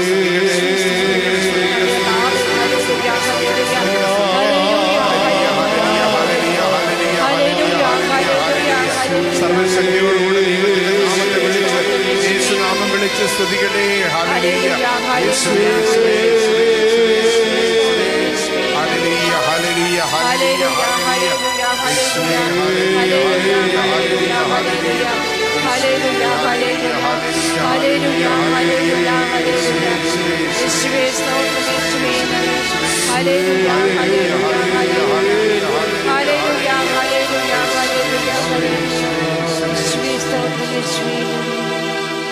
നന്മ നിറഞ്ഞ മറിയമേ സുസ്ഥി കർത്താവ് അങ്ങയുടെ കൂടെ സ്ത്രീകളിൽ അങ്ങ് അനുഗ്രഹിക്കപ്പെട്ടവളാകുന്നു അങ്ങയുടെ ഉദരത്തിൻ ഫലമായി ഈശോ അനുഗ്രഹിക്കപ്പെട്ടവനാകുന്നു പരിശുദ്ധ മറിയമേ തമ്പുരാന്റെ പാപികളായ ഞങ്ങൾക്ക് വേണ്ടി ഇപ്പോഴും ഞങ്ങളുടെ മരണസമയത്തും തമ്പുരാനോട് അപേക്ഷിക്കണമേ ആമേൻ. നമ്മള് ഒരു പാർട്ട് കഴിഞ്ഞ് നമ്മൾ പരിശുദ്ധ കുർബാനയും ജപമാലയും ഇത് രണ്ടും ഈശോയുടെ രക്ഷാകര രഹസ്യങ്ങളുടെ അനുസ്മരണമാണ്. ഇത്രയും പിടികിട്ടിയല്ലോ. അതുകൊണ്ട് ജപമാല ചൊല്ലി പ്രാർത്ഥിക്കുമ്പോൾ അമ്മയോടൊപ്പം ക്രിസ്തുവിനോടാണ് നമ്മൾ പ്രാർത്ഥിക്കുന്നത്, ഈശോയോടാണ് നമ്മൾ പ്രാർത്ഥിക്കുന്നത്. അമ്മയോട് ചേർന്ന് നിന്നുകൊണ്ട് ഈശോയോടാണ് നമ്മൾ പ്രാർത്ഥിക്കുന്നത് ജപമാല ചൊല്ലി പ്രാർത്ഥിക്കുമ്പോൾ. അമ്മയോടല്ല പ്രാർത്ഥിക്കുന്നത്. ഇനി അതിന്റെ കാരണം കൂടി ഞാൻ പറയാം. അമ്മയോട് ചേർന്ന് അമ്മയുടെ മാധ്യസ്ഥം പ്രാർത്ഥിച്ചുകൊണ്ട് ഈശോയോടെ പ്രാർത്ഥിക്കുന്നത്. അതിന്റെ കാരണം പറയണമെന്നുണ്ടെങ്കിൽ നന്മ നിറഞ്ഞ മറിയം എന്നുള്ള പ്രാർത്ഥന എന്താണെന്ന് തിരിച്ചറിയണം. ഞാൻ തുടക്കത്തിലേ പറയാം, നന്മ നിറഞ്ഞ മറിയമേ എന്നുള്ള പ്രാർത്ഥന ത്രിത്വ പ്രാർത്ഥനയാണ്, പരിശുദ്ധ ത്രിത്വത്തിന്റെ പ്രാർത്ഥനയാണ്. പിതാവിന്റെ പുത്രന്റെ പരിശുദ്ധാത്മാവിന്റെ പ്രാർത്ഥനയാണ് ത്രിത്വ പ്രാർത്ഥന. എതിർക്കുന്നവരാരെങ്കിലും ഉണ്ടോ? ഞാൻ ഈ പറഞ്ഞ സ്റ്റേറ്റ്മെന്റിനെ എതിർക്കുന്ന ആരെങ്കിലും ഉണ്ടോ? ഞാൻ വിശദീകരിച്ചു തരാം. നന്മ നിറഞ്ഞ മറിയമേ എന്നുള്ള പ്രാർത്ഥനയുടെ ആദ്യ ഭാഗം ആരെക്കൊണ്ട് ആരോട് പറയിപ്പിച്ചതാണ്? ആരെക്കൊണ്ട് ആരോട് പറയിപ്പിച്ചതാണ്? ദൈവം ഗബ്രിയേൽ ദൂതനെ കൊണ്ട് പരിശുദ്ധ അമ്മയോട് പറഞ്ഞു. ആരെപ്പറ്റി? പുത്രനെ കുറിച്ച് ദൈവപിതാവ് ഗബ്രിയേൽ ദൂതനെ കൊണ്ട് പരിശുദ്ധ അമ്മയോട് പുത്രനെ കുറിച്ച് പറഞ്ഞു. ഏത്? നീ ഗർഭവതിയാകുന്നു, പരിശുദ്ധാത്മാവിനാൽ നീ ഗർഭവതിയാകാൻ പോകും, നീ ഒരു പുത്രനെ പ്രസവിക്കും. ഇതല്ലേ അരുളപ്പാട്, മംഗളവാർത്ത ഇതല്ലേ? അതല്ലേ ഈ നന്മ നിറഞ്ഞ മറിയത്തിന്റെ ആദ്യത്തെ ഭാഗം അല്ലേ? അപ്പൊ പിതാവായ ദൈവം ഗബ്രിയേൽ ദൈവദൂതനെ കൊണ്ട് പുത്രനെ കുറിച്ച് അമ്മയോട് പറയിപ്പിക്കുന്ന ഭാഗമാണ് ആദ്യ ഭാഗം. എന്നാൽ രണ്ടാമത്തെ ഭാഗമാ എന്റെ കർത്താവിന്റെ അമ്മ എന്റെ അടുത്ത് വരുവാൻ ഞാൻ എത്ര ഭാഗ്യവതി. ഇത് പറഞ്ഞതാരാ? എലീശോ അമ്മ. ഇത് എലീശോ അമ്മേനെ കൊണ്ട് ആര് പറയിപ്പിച്ചതാ? പരിശുദ്ധാത്മാവ് എലീശമ്മയെ കൊണ്ട് മറിയത്തിനോട് പറയിപ്പിച്ചു. ആരെക്കുറിച്ച്? മറിയത്തിന്റെ ഉദരത്തിൽ ആരാ കിടക്കണത്? ഈശോ. പരിശുദ്ധാത്മാവായ ദൈവം എലീശാമ്മയെ കൊണ്ട് മറിയത്തിനോട് പറഞ്ഞു, മറിയത്തിന്റെ ഉദരത്തിൽ കിടക്കുന്ന ശിശുവിനെ കുറിച്ച്. 6 മാസം ഗർഭിണിയായ എലീശാമ്മ, 3 മാസം ഗർഭിണിയായ പരിശുദ്ധ അമ്മ എലീശാമ്മയെ സഹായിക്കാൻ വേണ്ടത് കണ്ടപ്പോൾ, എൻ്റെ കർത്താവിൻ്റെ അമ്മ എൻ്റെ അടുത്ത് വരുവാൻ ഞാൻ എത്ര ഭാഗ്യവതി എന്ന് പറഞ്ഞ് ഓടി ചെല്ലുന്നത് മറിയത്തിനെ അല്ല അഭിവാദനം ചെയ്യുന്നത്, അവിടെ ക്രിസ്തുവിനെ, മറിയത്തിന്റെ ഉദരത്തിൽ കിടക്കുന്ന ക്രിസ്തുനാഥനെയാണ്, ഉദരസ്ഥ ശിശുവായ ക്രിസ്തുനാഥനെയാണ് അഭിവാദനം ചെയ്യുന്നത്. അത് ഞാൻ പറഞ്ഞത്. ആദ്യത്തെ ഭാഗം പിതാവായ ദൈവം ദൂതനെ കൊണ്ട് പരിശുദ്ധ അമ്മയോട് പുത്രനെ കുറിച്ച് പറയിപ്പിക്കുന്നു. രണ്ടാമത്തെ ഭാഗം പരിശുദ്ധാത്മാവ് ദൈവം എലീശു അമ്മയെ കൊണ്ട് മറിയത്തിനോട് പുത്രനെ കുറിച്ച് പറയിപ്പിക്കുന്നു. ത്രിത്വ പ്രാർത്ഥനയല്ലേ? അല്ലേ? Trinitarian prayer. ഇതാണ് ത്രിത്വ പ്രാർത്ഥന. പരിശുദ്ധ ത്രിത്വത്തിനോടുള്ള പ്രാർത്ഥനയാണ് നന്മ നിറഞ്ഞ മറിയമേ എന്നുള്ള പ്രാർത്ഥന. ഇതിന് മനോഹരമായൊരു പ്രാർത്ഥന ഏതാ നമുക്കുള്ളത്? അവിടെയും പരിശുദ്ധ അമ്മയെ കൂട്ടുപിടിച്ചുകൊണ്ട് ത്രിത്വത്തിനോട് പ്രാർത്ഥിക്കുകയാണ്. ത്രിത്വത്തിന്റെ പ്രാർത്ഥനയാണ്. അവിടെയൊക്കെ പിതാവായ ദൈവവും പരിശുദ്ധാത്മാവും അരക്കിട്ടുറപ്പിക്കുകയാണ് ആ പ്രാർത്ഥനയ്ക്ക് പരിശുദ്ധ അമ്മയോട് ചേർന്ന്. അമ്മയോടാ പറയണത്. പിതാവും പരിശുദ്ധാത്മാവും ദൂതനെ കൊണ്ടും എലീശാമ്മയെ കൊണ്ടും അമ്മയോട് പറയിപ്പിക്കുക. ആരെക്കുറിച്ച്? പുത്രനെ കുറിച്ച്. അതുകൊണ്ടാണത് ത്രിത്വത്തിന്റെ പ്രാർത്ഥനയാണെന്ന് പറയുന്നത്. നന്മ നിറഞ്ഞ മറിയുമെന്നുള്ള പ്രാർത്ഥന ചെല്ലുമ്പോൾ അത്ഭുതങ്ങൾ നടക്കുന്നത് അതുകൊണ്ടാ. പ്രത്യേകിച്ച് ദിവ്യകാരുണ്യം എഴുന്നള്ളിച്ച് വെച്ചുകൊണ്ട് ഈശോനാഥന്റെ മുമ്പിലിരുന്നു കൊണ്ട്, ദിവ്യകാരുണ്യ ഈശോയുടെ മുമ്പിലിരുന്നു കൊണ്ട് ഈ നന്മ നിറഞ്ഞ മറിയം ആവർത്തിച്ച് ആവർത്തിച്ച് ആവർത്തിച്ച് പ്രാർത്ഥിക്കുമ്പോൾ അത്ഭുതങ്ങൾ നടക്കുന്നത് അതുകൊണ്ടാ. ആർക്കാണ്ടും വേണ്ടിയിട്ട് ഓക്കാനിച്ച കാര്യം നടക്കില്ല.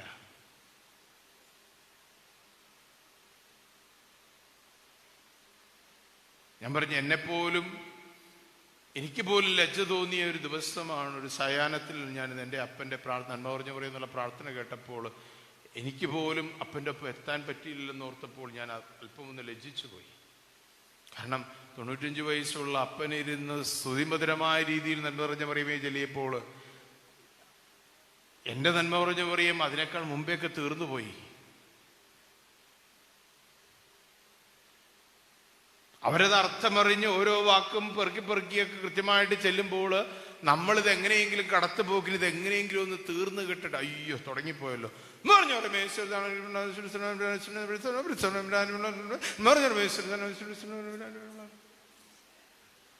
ആർക്ക് വേണ്ടി? പാതിരപ്പിയ പുണ്യവാളൻ ഏതാണ്ട് 40 ജപമാലയൊക്കെ ഒരു ദിവസം ചെല്ലിയെന്നാ പറയണത്. എന്തുമാത്രം കഷ്ടപ്പെട്ടിട്ടുണ്ടാവും പാതിരപ്പിയ പുണ്യാളൻ.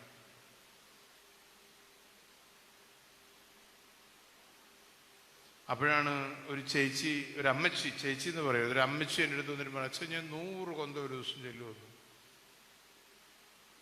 ഇത് ഞാനിവിടെ കൺവെൻഷന്റെ സമയത്ത് പറഞ്ഞതാണ്, കഴിഞ്ഞ നവംബറിലെ കൺവെൻഷന്റെ സമയത്ത് പറഞ്ഞതാണ്. 100 കൊന്തയിലൊന്ന് ഒട്ടുക്കത്തെ നോണ,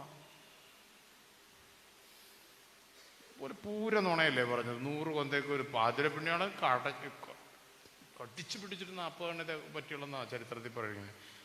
മരിയവിയാനി പുണ്യാളൻ 60-നടുത്ത് എത്തി എന്നൊക്കെ പറയണത്. ഒരു ദിവസം 60 കൊന്തയൊക്കെ ചെല്ലിയെന്ന്. അപ്പോഴാണ് നമ്മുടെ അമ്മച്ചി വന്നിട്ടും പറയണത് ഞാൻ 100 എണ്ണം ചെല്ലിയെന്ന്. എങ്ങനെയായിരിക്കും ആ ചെല്ലലെന്ന് നമുക്ക് നോക്കിച്ചേ.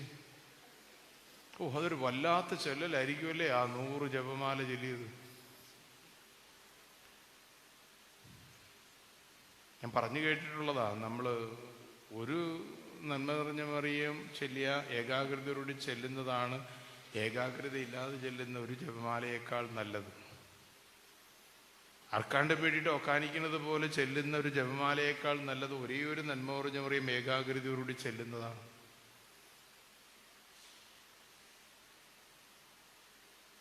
പിന്നെ ചിലർക്കുണ്ട് ഭക്തിപ്രാന്ത് മൂത്തിരിക്കണ കുറെ പെണ്ണുങ്ങള്. പിന്നെ എടുത്തു പറഞ്ഞത്, അണ്ടർലൈൻ ചെയ്ത് പറഞ്ഞത്, ആണുങ്ങളെ കൂട്ടാണ്ട് ഞാൻ പെണ്ണുങ്ങളെന്ന് പറയാനുള്ള കാരണം എന്നാണെന്നറിയോ? പരിശുദ്ധ കുർബാനയൊക്കെ നടക്കുമ്പോൾ ഇതുപോലുള്ള വചനങ്ങളൊക്കെ പറയുമ്പോഴും അവിടെ നിന്നുകൊണ്ട്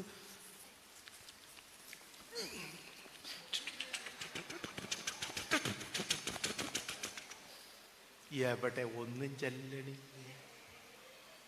വെറുതെ ഷോ ഓഫാ.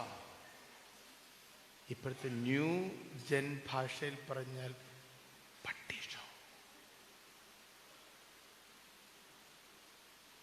ഉറപ്പായിട്ടും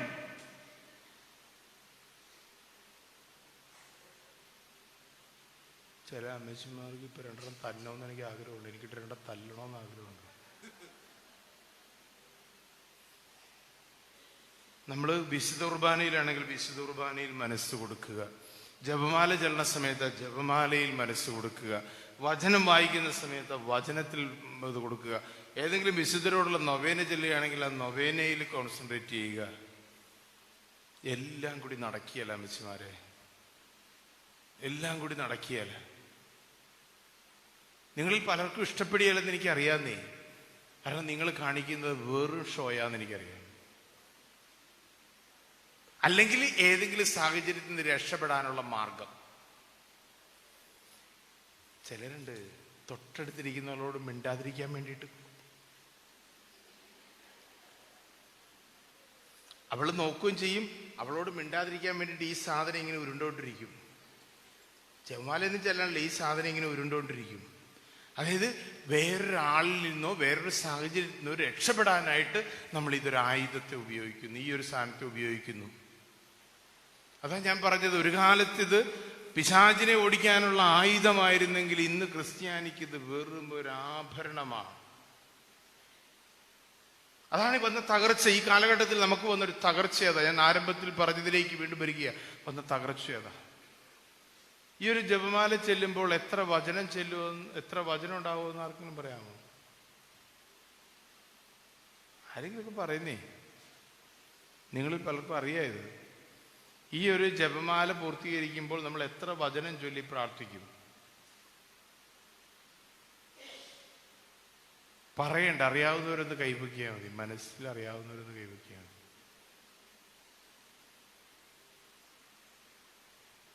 53 നന്മ പറഞ്ഞു പറയുമല്ലേ ഇതിനകത്തുള്ളത്? ആണോ? അതെ. അപ്പൊ ഞാൻ മുമ്പ് നന്മ പറഞ്ഞു പറയത്തെ കുറിച്ച് പറഞ്ഞല്ലോ.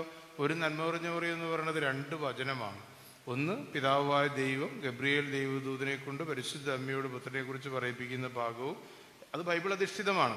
രണ്ടാമത്തത് പരിശുദ്ധാത്മാവ് എലീശു അമ്മയെ കൊണ്ട് പരിശുദ്ധ മറിയത്തോട് പുത്രനെ, ഇതും വചനത്തിലുള്ളതാണ്. ആ പരിശുദ്ധ മറിയമേ തമ്പുരാന്റെ അമ്മേ പാപികളായ ഞങ്ങൾക്ക് വേണ്ടി ഇപ്പോൾ ഞങ്ങളുടെ മരണസമയത്ത്, അത് സഭയുടെ അഡീഷനാണ്. അത് പ്രാർത്ഥനയുടെ പൂർത്തീകരണത്തിന് വേണ്ടി സഭ ആഡ് ചെയ്തിട്ടുള്ളതാണ്. അതിൻ്റെ ആദ്യ ഭാഗമാണ് നമ്മൾ പറഞ്ഞത്. അപ്പം ഇത് 2 വചനമാണ്, 2 വചനമാണ്. അപ്പോൾ 53 നന്മ പറഞ്ഞു ചെല്ലുമ്പോൾ നമ്മൾ 106 വചനം പൂർത്തിയാക്കി. 106 വചനമാണ് പൂർത്തിയാക്കിയത്. ഇനി ഇതിനകത്തൊരു 6 എണ്ണം കൂടി കിടപ്പുണ്ട്. 53 മണി ജപം എന്നല്ലേ നമ്മൾ ഇതിനെ വിളിക്കുന്നത്. പക്ഷെ ഇതിനകത്ത് എത്ര എണ്ണം ഉണ്ട്? 59. അപ്പൊ ഈ 53 കഴിഞ്ഞ് പിന്നെ ഒരു 6 എണ്ണം കൂടി കിടപ്പുണ്ട്. എന്തിനിട്ടിരിക്കണേ? ആ സ്വർഗസ്ഥനായ പിതാവേ എന്നുള്ള പ്രാർത്ഥന ചെല്ലാനായിട്ട്. ബൈബിളിലെ സ്വർഗസ്ഥനായ പിതാവേ എന്നുള്ള പ്രാർത്ഥന എത്ര സമാന്തര സുവിശേഷങ്ങളിൽ എത്ര വചനമായിട്ടാണ് കിടക്കുന്നത്?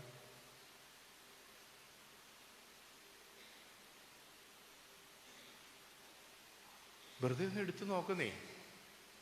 ബൈബിൾ ഉണ്ടെങ്കിലേ, മൊബൈലിൽ ബൈബിൾ ഉണ്ടെങ്കിൽ വെറുതെ ഒന്ന് എടുത്തു നോക്കുന്നേ. സ്വർഗസ്ഥനായ പിതാവേ എന്നുള്ള വചനം 5 വചനങ്ങളായിട്ടായിട്ടിരിക്കുന്നത്. മത്തായി, മർക്കോസ്, ലൂക്ക 3 സമാന്തര സുവിശേഷം 3 എണ്ണത്തിലുണ്ട്. 5 വചനങ്ങളായിട്ടാണ് കിടക്കുന്നത്. അപ്പം ഈ ഇതിനകത്ത് 6 മുത്തുണ്ട്. 6 സ്വർഗസ്ഥനായ പിതാവ്. 6 × 5 ഗുണനപ്പട്ടിക അറിയാവുന്നവരെന്ന് പറഞ്ഞ്. എനിക്കറിയില്ല. 6 × 5 30. അപ്പം 30 മുമ്പുണ്ടായിരുന്ന 103 അല്ലേ? 106. അപ്പൊ 136 ആയില്ലേ? അപ്പൊ ഒരു കൊന്ത ചെല്ലുമ്പോഴത്തേക്കും നമ്മൾ 136 വചനങ്ങൾ പൂർത്തിയാക്കുക. ഓർക്കണം, വെറുതെ ഉരുട്ടി വിടുക അല്ല നമ്മൾ ചെയ്യേണ്ടത്. വെറുതെ ഉരുട്ടിവിടുകയല്ല ചെയ്യേണ്ടത്. അതുകൊണ്ടാണ് നമ്മൾ ജപമാലയൊന്നും ചൊല്ലിയിട്ട് നമുക്ക് ഫലമില്ലാതെ പോകുന്നത്. ഉറപ്പായിട്ടും നമ്മൾ എത്ര ജപമാലകൾ ഓരോരുത്തരും സമ്പൂർണ്ണ ജപമാല ചെല്ലണം. 1000 മണി ഞാൻ 1000 മണി ജപമാലയുടെ ആളാണ്. 1000 മണി ജപമാല ചെല്ലണ്. എന്തെല്ലാക്കിയാണ് ചെല്ലണത്. ഞാൻ എൻ്റെ പള്ളിയിൽ എല്ലാ മാസവും 1000 മണി ജപമാലയിലുണ്ട്. ദിവ്യാറിനെ എഴുന്നള്ളിച്ച് വെച്ച് 7 മണിക്കൂറോളം വേണം.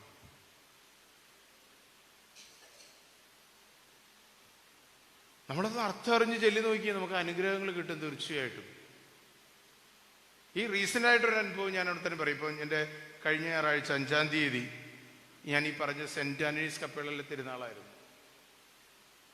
5-6 ലക്ഷം രൂപ മുടക്കിയുള്ള വലിയ തിരുനാളാണ്. ഇടവപ്പള്ളിയിലെ തിരുനാളിന് അതിലും വലിയ 10-40 ലക്ഷം രൂപയൊക്കെ ചിലവ് വരുന്നത്. അത് 5-6 ലക്ഷം രൂപയൊക്കെ ചെറിയ പെരുന്നാൾ. കുർബാന തലേദിവസം ശനിയാഴ്ച രാത്രി പൂര ഇടിവെട്ടും മഴയൊക്കെയായിരുന്നു. അപ്പോൾ പ്രസിഡന്റിൻ്റെ നെഞ്ചിടിച്ചു തുടങ്ങി. പ്രതിഷ്ഠ നടക്കുമോ, പെരുന്നാൾ അലമ്പി പോവോ എന്നുള്ളതൊക്കെ. ഒരു പിറ്റേ ദിവസം വന്ന് വെയിലൊക്കെ വന്നു, മണ്ണൊക്കെ ഉണങ്ങി. കുർബാന 4:30 തുടങ്ങി. അതിനിടയ്ക്ക് പ്രസംഗം ഉണ്ടായിരുന്നു. പ്രസംഗം ഇച്ചിരി നീണ്ടുപോയി. സാരയില്ല, നല്ല പ്രസംഗമായിരുന്നു, പക്ഷെ പ്രസംഗം ഇച്ചിരി നീണ്ടുപോയി. എന്നാലും വലിയ കുഴപ്പമില്ല. അതിന് കുർബാനയ്ക്ക് കൊടുക്കണം നേരമായി കഴിഞ്ഞപ്പോഴത്തേക്ക് മഴ വീഴാൻ തുടങ്ങി. നല്ല തുള്ളി, കാർമേഘം ഇരുണ്ട് കൂടി അങ്ങ് നല്ല. അപ്പം ഞാൻ ഈ മഴ കാണുന്നില്ല. ഞാൻ കുർബാന സ്വീകരണം കഴിഞ്ഞ് അൾത്താരയിൽ നിന്നുകൊണ്ട് പ്രദക്ഷിണത്തിൻ്റെ ഓർഡറൊക്കെ അനൗൺസ് ചെയ്തുകൊണ്ടിരിക്കുക. അപ്പോൾ ആ പുറകിൽ നിന്ന് ചേട്ടന്മാർ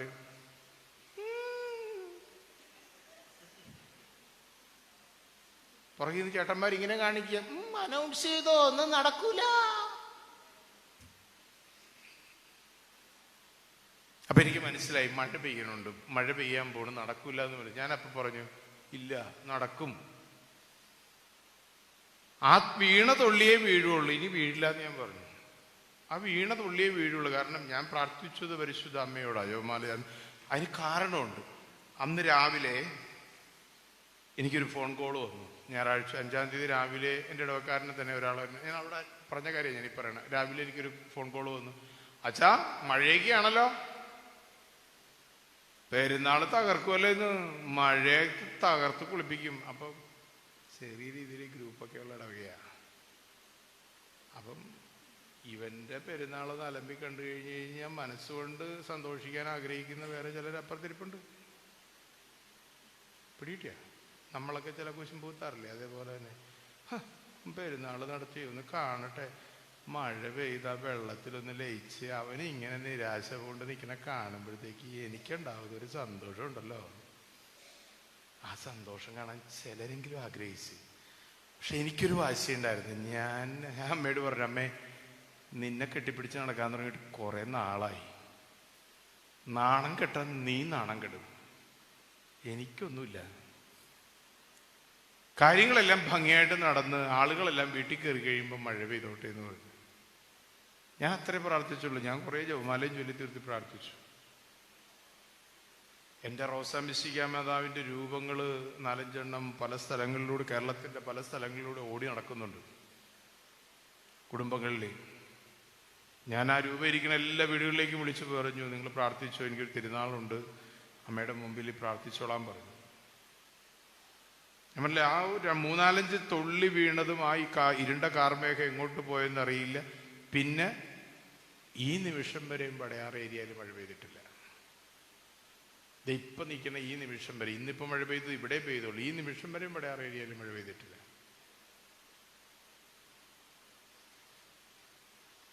തമാശ പറയല്ലേ. പ്രദക്ഷിണ ഇറങ്ങാൻ നേരത്ത് ഞാൻ അവരോട് പറഞ്ഞു, ഒരു പാട്ടൊക്കെ പാടും, നിത്യസഹായ മാതാവ് എന്നുള്ള പാട്ട് പാടിക്കൊണ്ട് കുരിശും കൊടയെടുത്ത് ഇറങ്ങിക്കോളാൻ പറഞ്ഞു. ആദ്യമൊക്കെ അവരൊന്നിച്ച് സ്പീഡ് കൂട്ടി ഓടിത്തുടങ്ങി. അപ്പോൾ ഞാൻ പറഞ്ഞു, നിങ്ങൾ ഒരു സ്പീഡും കൂട്ടണ്ട, സാവകാശം ശാന്തമായിട്ട് നിങ്ങൾ പോയി പ്രദക്ഷിണം എവിടം വരെയും പോകുക, അവിടം വരെയും പോയി തിരിച്ച് ശാന്തമായിട്ട് വന്ന് പള്ളിയിൽ കയറുക. ഒരു മഴയും പെയ്യില്ല. നല്ല ബോധ്യം ഉണ്ടായിരുന്നു എനിക്ക്. പലരും പരസ്യമായിട്ടും അല്ലാണ്ടും എന്നോട് പറഞ്ഞു, അച്ഛാ മഴ പെയ്ത നനഞ്ഞു. അപ്പം നിങ്ങൾക്ക് വിശ്വാസമില്ലേ? നിങ്ങളിപ്പോൾ അർപ്പിച്ച ബലിയിൽ ഈശോയല്ലേ ഉണ്ടായിരുന്നത്, നിങ്ങൾ വാങ്ങി ഭക്ഷിച്ചത് ഈശോയല്ലേ, എന്തിനു സംശയിക്കുന്നു? ഞാൻ പറഞ്ഞു, ഈ നിമിഷം വരെ അവിടെ മഴ പെയ്തിട്ടില്ല. സത്യമാണ് ഞാനീ പറയണേ.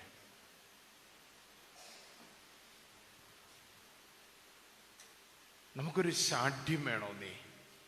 ആ ശാഠ്യം വേണമെന്നെങ്കിൽ ആ ശാഠ്യം എവിടുന്ന് വരുമെന്നറിയാവോ? നമ്മുടെ ജീവിതത്തിനൊരു സുതാര്യത ഉണ്ടാവണം. വിശുദ്ധി എന്ന് പറയുമ്പോൾ അത് എല്ലാ മേഖലയിലുമാണ്. വിശുദ്ധി എന്ന് പറയുമ്പോൾ ചിലർ തെറ്റിദ്ധരിക്കുന്നു. എന്നതാണെന്നറിയാവോ? ശാരീരിക വിശുദ്ധി മാത്രമാണെന്ന്. അല്ല.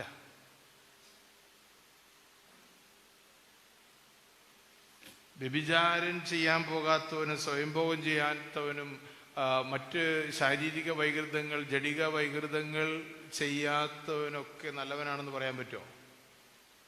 അവരിനേക്കാൾ ഏറ്റവും കൂടുതൽ വൈകൃതങ്ങൾ ചെയ്യുന്ന വേറെ ഒത്തിരി പേരുണ്ട്. നമ്മുടെ മനസ്സിന്റെ നിറവിൽ, മനസ്സിന്റെ ഉള്ളിൽ, ഹൃദയത്തിന്റെ ഉള്ളിൽ കുശുമ്പും കുന്നായ്മയും ദുഷ്ടതയും ഒക്കെ നിറച്ച് പകയും വൈരാഗ്യവും വിദ്വേഷവും അവരുടെ നാശവും അവരുടെ തകർച്ചയും ഒക്കെ കാണാൻ ആഗ്രഹിച്ചു നിൽക്കുന്ന മനുഷ്യരുണ്ട്.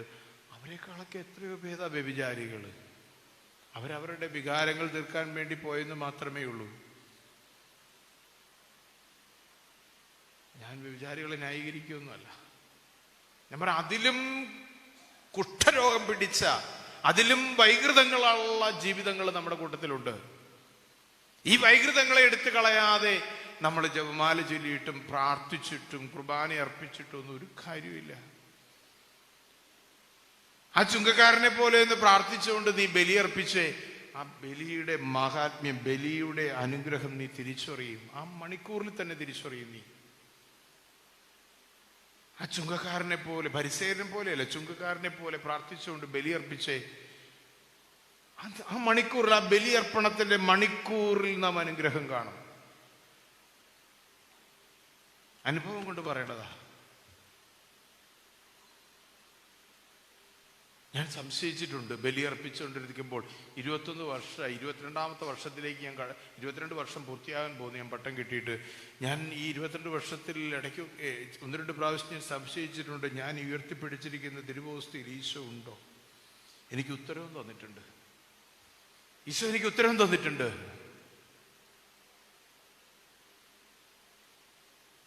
അതാ ഞാൻ മുമ്പ് പറഞ്ഞത്, എന്തോ നടക്കുന്നു, എന്തോ ആരംഭിക്കുന്നു, പാട്ടുകാരവിടെ പാടുന്നു, അച്ഛനവിടെ ചെയ്യുന്നു, കപ്പിയാർ ഓടി നടക്കുന്നു. ഇതൊക്കെ കണ്ട് സായുജ്യമടങ്ങ് ഇറങ്ങിപ്പോകാതെ ആ പരിശുദ്ധ കുർബാനയുടെ എന്തിൻ്റെ ഓർമ്മപ്പെടുത്തലാണ്. ബെനഡിക്ട് 16 പറയുന്നുണ്ട്, you celebrate the Eucharist and you experience the Eucharist and you live in Eucharist. നീ പരിശുദ്ധ കുർബാന ആഘോഷിക്കുക, ആഘോഷിക്കുന്ന പരിശുദ്ധ കുർബാന നീ അനുഭവിക്കുക, അനുഭവിക്കുന്ന പരിശുദ്ധ കുർബാനയിൽ നീ ജീവിക്കുക.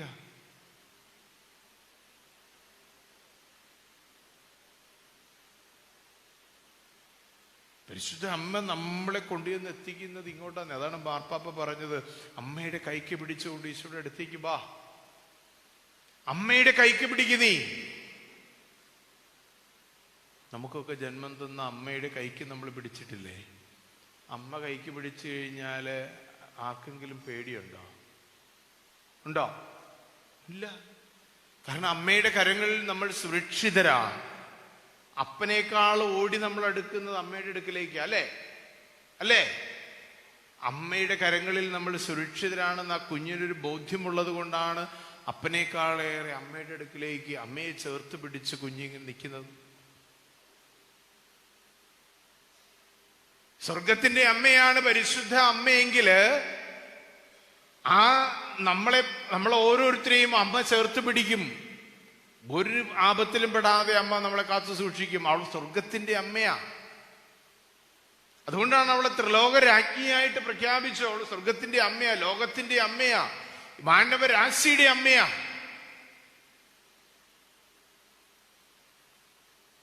ഈ ഒരു ബോധ്യം നമ്മുടെ ഉള്ളിലേക്ക് കയറ്റിക്കഴിഞ്ഞാലുണ്ടല്ലോ, നമ്മൾ ഒന്നിനെയും പേടിക്കേണ്ട കാര്യമില്ല.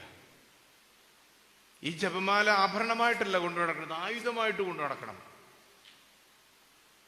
എന്റെ നേരെ വരുന്ന എല്ലാ പിശാചുക്കളെയും, ദുഷ്ടഭൂതങ്ങളെയും, ശത്രുതയെയും എല്ലാത്തിനെയും എതിർത്ത് തോൽപ്പിക്കാനുള്ള ആയുധമാണ് ജപമാല. ആഭരണമല്ലെന്നേ, ആയുധമാണെന്ന് ഉറപ്പാക്കുക. എന്റെ ആത്മരക്ഷയ്ക്ക് വേണ്ടിയുള്ള ആയുധം. ആരെയും കൊല്ലാനോ തോൽപ്പിക്കാനോ പരാജയപ്പെടുത്താനോ ആയിട്ട് ഞാൻ ഈ ജപമാല ചെല്ലരുത്, ഈ മണികൾ ഉരുട്ടരുത്. മറിച്ച് എന്റെ ആത്മരക്ഷയ്ക്കായിട്ട് ഞാൻ ഈ മണികൾ ഉരുട്ടുക. എന്റെ ആത്മരക്ഷയ്ക്കായിട്ട്, നമ്മുടെ ഓരോരുത്തരുടെയും ആത്മരക്ഷയ്ക്കായിട്ട് ഈ മണികൾ ഉരുട്ടിയാൽ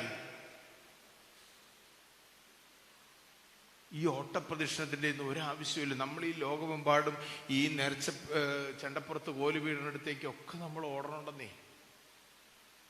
ഞാൻ എൻ്റെ ഇടവചനത്തിനോട് ഞാൻ പറയുന്ന 2 കാര്യങ്ങളുണ്ട്. നിങ്ങൾ ഈ ആൾദൈവങ്ങളുടെ അടുത്തേക്കും ഈ നവേന കേന്ദ്രങ്ങളിലേക്കും അങ്ങോട്ടും ഇവിടെ പോലും ഓടി നടക്കണ്ട. നിങ്ങളിങ്ങനെ 2 കാര്യങ്ങൾ ചെയ്താൽ, ഒന്ന്, നമ്മുടെ ഇടവക ദേവാലയങ്ങളിലെ വിശുദ്ധ കുർബാനയിൽ നമ്മൾ നിത്യം വിശുദ്ധിയോടെ പങ്കുചേരുക. നമ്മുടെ ഇടവക ദേവാലയങ്ങളിൽ അർപ്പിക്കപ്പെടുന്ന വിശുദ്ധ കുർബാനയിൽ വിശുദ്ധിയോടുകൂടി പങ്കുചേരുക. രണ്ടാമത്തത്, നമ്മുടെ കുടുംബം ഒരു ദേവാലയമാണ്. കുടുംബത്തിൽ ഒരു അൾത്താരയുണ്ട്. അതാണ് നമ്മുടെ തിരുഹൃദയ പ്രതിഷ്ഠ.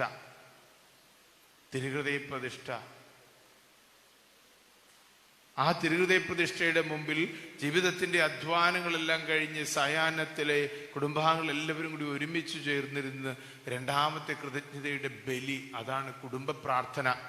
ആ കുടുംബ പ്രാർത്ഥന ഏകാഗ്രതയോടും ഭക്തിയോടും കൂടി നീട്ടിപ്പിടിച്ചൊരു കുടുംബ പ്രാർത്ഥനയൊന്നും ചെല്ലണ്ടെന്നേ. ചെറിയ ഒരു ജപമാല ചൊല്ലി പ്രാർത്ഥിച്ച്, മരിച്ച വിശ്വാസികൾക്ക് വേണ്ടി പ്രാർത്ഥിച്ച്, ഒരു എത്രയും ദയുള്ള മാതാവും ചൊല്ലി, ഒരു വചനഭാഗവും വായിച്ച്, പരസ്പരം കെട്ടിപ്പിടിച്ചൊരു സ്തുതിയും കൊടുത്ത്, ഒരു ഉമ്മയും കൊടുത്ത്, അപ്പനും അമ്മയും കുഞ്ഞുങ്ങളും പിരിയുമ്പോൾ അവിടെ ഇതൾ വിരിയുന്ന ഒരു അനുഗ്രഹത്തിൻ്റെ സായാഹ്നമുണ്ട്. നമുക്കൊക്കെ നമ്മുടെ കുടുംബങ്ങളിൽ നഷ്ടമായിരിക്കുന്നത് ഈ ഒക്ടോബർ മാസം ആഴമ്പത്തോടെ ബോധ്യത്തോടെ ചിന്തിക്കേണ്ട ഒരു കാര്യമാണ്. ഞാൻ മറ്റൊരു കാര്യം, ഞാൻ വേറൊരു ഇടവകയും ഞാൻ എടുക്കണില്ല, എൻ്റെ ഇടവക തന്നെ എടുക്കാം. എൻ്റെ ഇടവകയിൽ വീടുകളിൽ കൊന്തയുണ്ടായിരുന്നു. വീടുകളിലെ കൊന്ത ദയനീയമായിരുന്നു. കാരണം ഇപ്പം ഈ ചേട്ടൻ്റെ വീട്ടിൽ വെക്ക് കൊന്തയാണെന്നുണ്ടെങ്കിൽ ഈ ചേട്ടൻ വരികയില്ല. കാരണം എന്താ? ഈ ചേട്ടനെ കണ്ണി കണ്ടുകൂടാ. അയൽവക്കാണ്, പക്ഷെ അയൽവക്ക ശത്രുത ആയതുകൊണ്ട് വരികയില്ല. അതുകൊണ്ട് കുറച്ച് പെണ്ണുങ്ങളും കുട്ടികളും ഒക്കെ വരും. അവരിരുന്നത് കൊന്ത ചൊല്ലി വീട്ടിലെ കൊന്ത പോലെ. ഇത്തവണ അത് ആർക്കും താല്പര്യമില്ല, ഒഴിവാക്കി. കപ്പേളകളിൽ ഇഷ്ടംപോലെ കപ്പേളയുണ്ട്. കപ്പേളകളിൽ ഞങ്ങൾ കൂടി ചൊല്ലിക്കോളാന്ന്. ഓക്കെ, അവിടെയും വിരലിലെണ്ണാവുന്നവരൊക്കെ വരുള്ളൂ. എന്നാ വീട്ടിൽ പ്രാർത്ഥിക്കുന്നുണ്ടോ? വീട്ടിലും പ്രാർത്ഥന നടക്കണില്ല. എനിക്ക് നമ്മുടെ കൂട്ടായ്മകള് നമുക്ക് ഒന്നിച്ചു കൂടാനായിട്ട് താല്പര്യമില്ലെന്നേ. അത് കുറേ വീടുകൾ ഒരുമിച്ച് കൂടുക എന്ന് മാത്രമല്ല, വീട്ടിലുള്ള ആളുകൾ പോലും ഒരുമിച്ച് കൂടാൻ നമുക്ക് താല്പര്യമില്ല. അപ്പനും അമ്മയും അപ്പാപ്പനും അമ്മാമ്മയും കൊച്ചുമക്കളും ഒന്നും ചേർന്ന് ഒരുമിച്ച് കൂടി ജപമാല അർപ്പിക്കാൻ നമുക്ക് താല്പര്യമില്ല. ഇവിടെയാണെങ്കിൽ പോലും, ഇന്ന് ഈ പ്രാർത്ഥനയ്ക്ക് വരുന്നതാണെങ്കിൽ പോലും, ഞാൻ ഈ കഴിഞ്ഞ നാളുകളിൽ ഒരു വീട്ടിൽ പോയി. ആ വീട്ടിലെ അമ്മച്ചി ആഴ്ചയിൽ 7 ദിവസവും ഓരോ സ്ഥലത്ത് പ്രാർത്ഥിക്കാൻ പോകുന്നുണ്ട്. ആ അമ്മച്ചി IMS വരുന്നുണ്ട്. ആ അമ്മച്ചി കൃപാസനത്തിൽ പോകുന്നുണ്ട്. ആ അമ്മച്ചി ഡിവൈനിൽ പോകുന്നുണ്ട്. ആ അമ്മച്ചി കൊരട്ടി സെന്റ് ആന്റണീസിന്റെ ഷൈനിൽ പോകുന്നുണ്ട്. ആ അമ്മച്ചി എറണാകുളത്ത് സെന്റ് ആന്റണീസിന്റെ ഷൈനിൽ പോകുന്നുണ്ട്.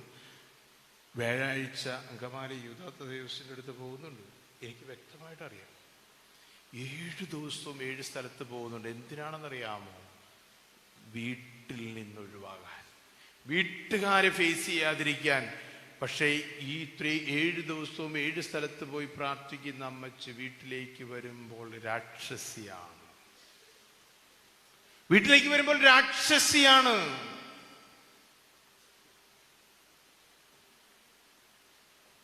കഴിഞ്ഞ ദിവസം ഞാൻ ആ വീട്ടിൽ പോയിട്ട്, ഞാൻ വീട്ടിൽ എന്നെ കണ്ടു. ആ അച്ഛനോ? അകത്തേക്ക് ഈ അമ്മച്ചി കയറി പോകണം. അപ്പൊ ഞാൻ പറയും, ഇന്നെങ്ങും പോയില്ലേ? ആ, ഇന്ന് പോയി, ഡിവൈനിൽ പോയായിരുന്നു. ശരി. ഞാൻ ആ വാതിൽക്ക് നിന്ന് മറ്റുള്ളവരുമായിട്ട് വർത്താനം പറഞ്ഞ് പോയി. അമ്മച്ചി അകത്തേക്ക് കയറിപ്പോയി. കുറച്ച് കഴിഞ്ഞപ്പോൾ ഞാൻ പോരാറായപ്പോൾ അമ്മച്ചി വന്ന് എന്നോട് ചോദിച്ചു, അച്ഛാ ചായ കുടിക്കണോ? ഓ വേണ്ട അമ്മച്ചി, എനിക്കറിയാം, വെറുതെ ചോദിച്ചാന്നറിയാം, കുടിക്കാൻ വേണ്ടി ചോദിച്ചാലാന്ന് എനിക്കറിയാം. വേണ്ട, ഞാൻ ചായ കുടിക്കാറില്ല എന്നും പറഞ്ഞ് ഞാൻ പോവാന്നും പറഞ്ഞ് ഗുഡ് ബൈ പറഞ്ഞ് പോകുന്നു. ഒരു ഡിഫൻസ് മെക്കാനിസം. പ്രാർത്ഥനകൾ പോലും ഒരു ഡിഫൻസ് മെക്കാനിസമായിട്ട് മാറുക. എന്ത്? കുടുംബാംഗങ്ങളിൽ നിന്ന് രക്ഷപ്പെടാൻ, അയൽവക്കക്കാരിൽ നിന്ന് രക്ഷപ്പെടാൻ, അല്ലെങ്കിൽ ജീവിത പങ്കാളിയിൽ നിന്ന് രക്ഷപ്പെടാൻ, അല്ലെങ്കിൽ മരുമക്കളിൽ നിന്നോ കൊച്ചുമക്കളിൽ നിന്നൊക്കെ രക്ഷപ്പെടാനുള്ള ഉപാധികളായിട്ട്, ഒരു ഡിഫൻസ് മെക്കാനിസമായിട്ട് പ്രാർത്ഥനകളെ മാറ്റുന്നവരും ഉണ്ട്. ഒരുപക്ഷെ ഈ രാത്രി പ്രാർത്ഥനയുടെ ജാഗരണ മണിക്കൂറുകളിൽ നിങ്ങൾ ഇരിക്കുമ്പോൾ നിങ്ങളുടെ ജീവിത പങ്കാളിയിൽ നിന്ന് രക്ഷപ്പെടാനുള്ള ഒരു മാർഗമായിട്ട്, അല്ലെങ്കിൽ കുടുംബാംഗങ്ങളിൽ നിന്ന് രക്ഷപ്പെടാനുള്ള ഒരു മാർഗമായിട്ടാണ് ഈ രാത്രിയുടെ യാമങ്ങളിൽ ഇവിടെ വന്നിരിക്കുന്നതെങ്കിൽ നിങ്ങൾക്ക് അനുഗ്രഹത്തിനേക്കാളേറെ ബാക്കി ഞാൻ പറയുന്നില്ല, നിങ്ങൾ പൂരിപ്പിച്ചോളുക. ഇത് പറയാൻ എനിക്ക് സാധിക്കുന്നത് ഞാനൊരു ഇടവക വികാരിയായതുകൊണ്ടാണ്. ഒരിടവക വികാരിക്ക് ഈ പൾസ് പിടികിട്ടുള്ളതേ, ഒരു സന്യാസ വൈദികന് ഈ പൾസ് പിടികിട്ടില്ല. അതുകൂടി നിങ്ങൾ തിരിച്ചറിയണം. ഒരു ഇടവക വികാരിക്ക് ഈ പൾസ് പിടികിട്ടുള്ളൂ. നമ്മളൊക്കെ പൊയ്മുഖങ്ങൾ, മുഖം മൂടികൾ വെച്ചുകൊണ്ട് ജീവിക്കുക. പരിശുദ്ധ അമ്മ ഈ മാസം നമ്മളോട് പറയുകയും മുഖം മൂടികൾ അഴിച്ചു മാറ്റ്.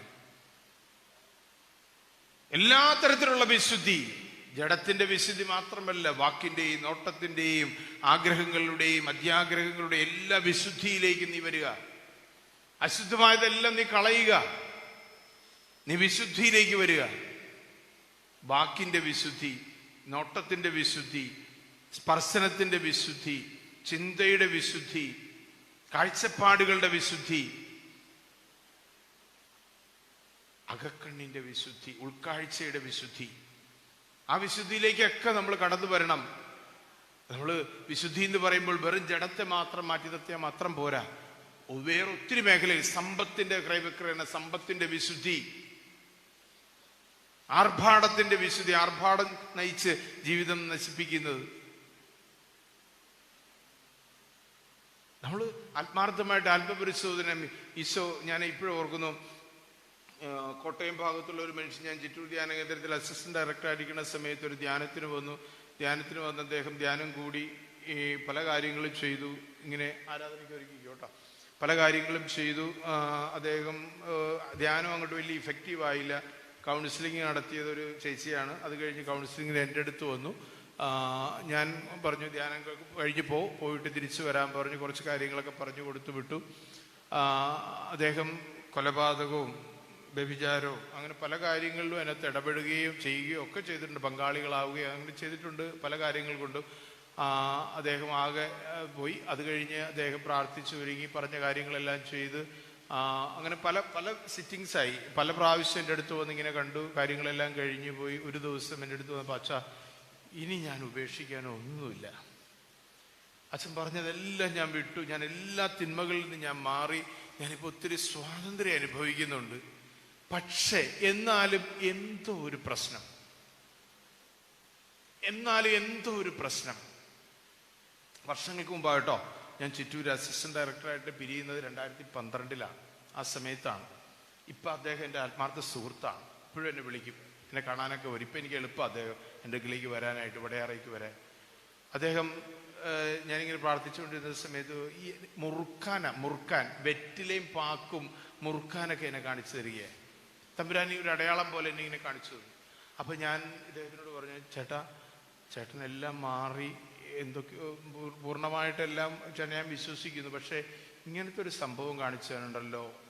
മുറുക്കാനുള്ള സാധനങ്ങളാണ് വെറ്റില, പാക്ക്, ചുണ്ണാമ്പ്, ഇതൊക്കെയാണല്ലോ കാണിച്ചു തരുന്നതെന്ന് പറഞ്ഞപ്പോൾ ഈ മനുഷ്യൻ കരഞ്ഞുകൊണ്ട് പറയണ, അച്ഛാ, ഞാൻ എല്ലാ ലഹരിയും ഉപേക്ഷിച്ചാ, ഇച്ചിരി മുറുക്കും, അത് ഞാൻ ഉപേക്ഷിച്ചിട്ടില്ല അച്ഛാ, അത് പറ്റണില്ല അച്ഛാ, മുറുക്കാൻ അത് ഒഴിവാക്കാൻ പറ്റണില്ല അച്ഛാ. ഞാൻ പറഞ്ഞില്ല ചേട്ടാ, അതും പറ്റും ചേട്ടനത് പാറ്റിയേ പറ്റൂ.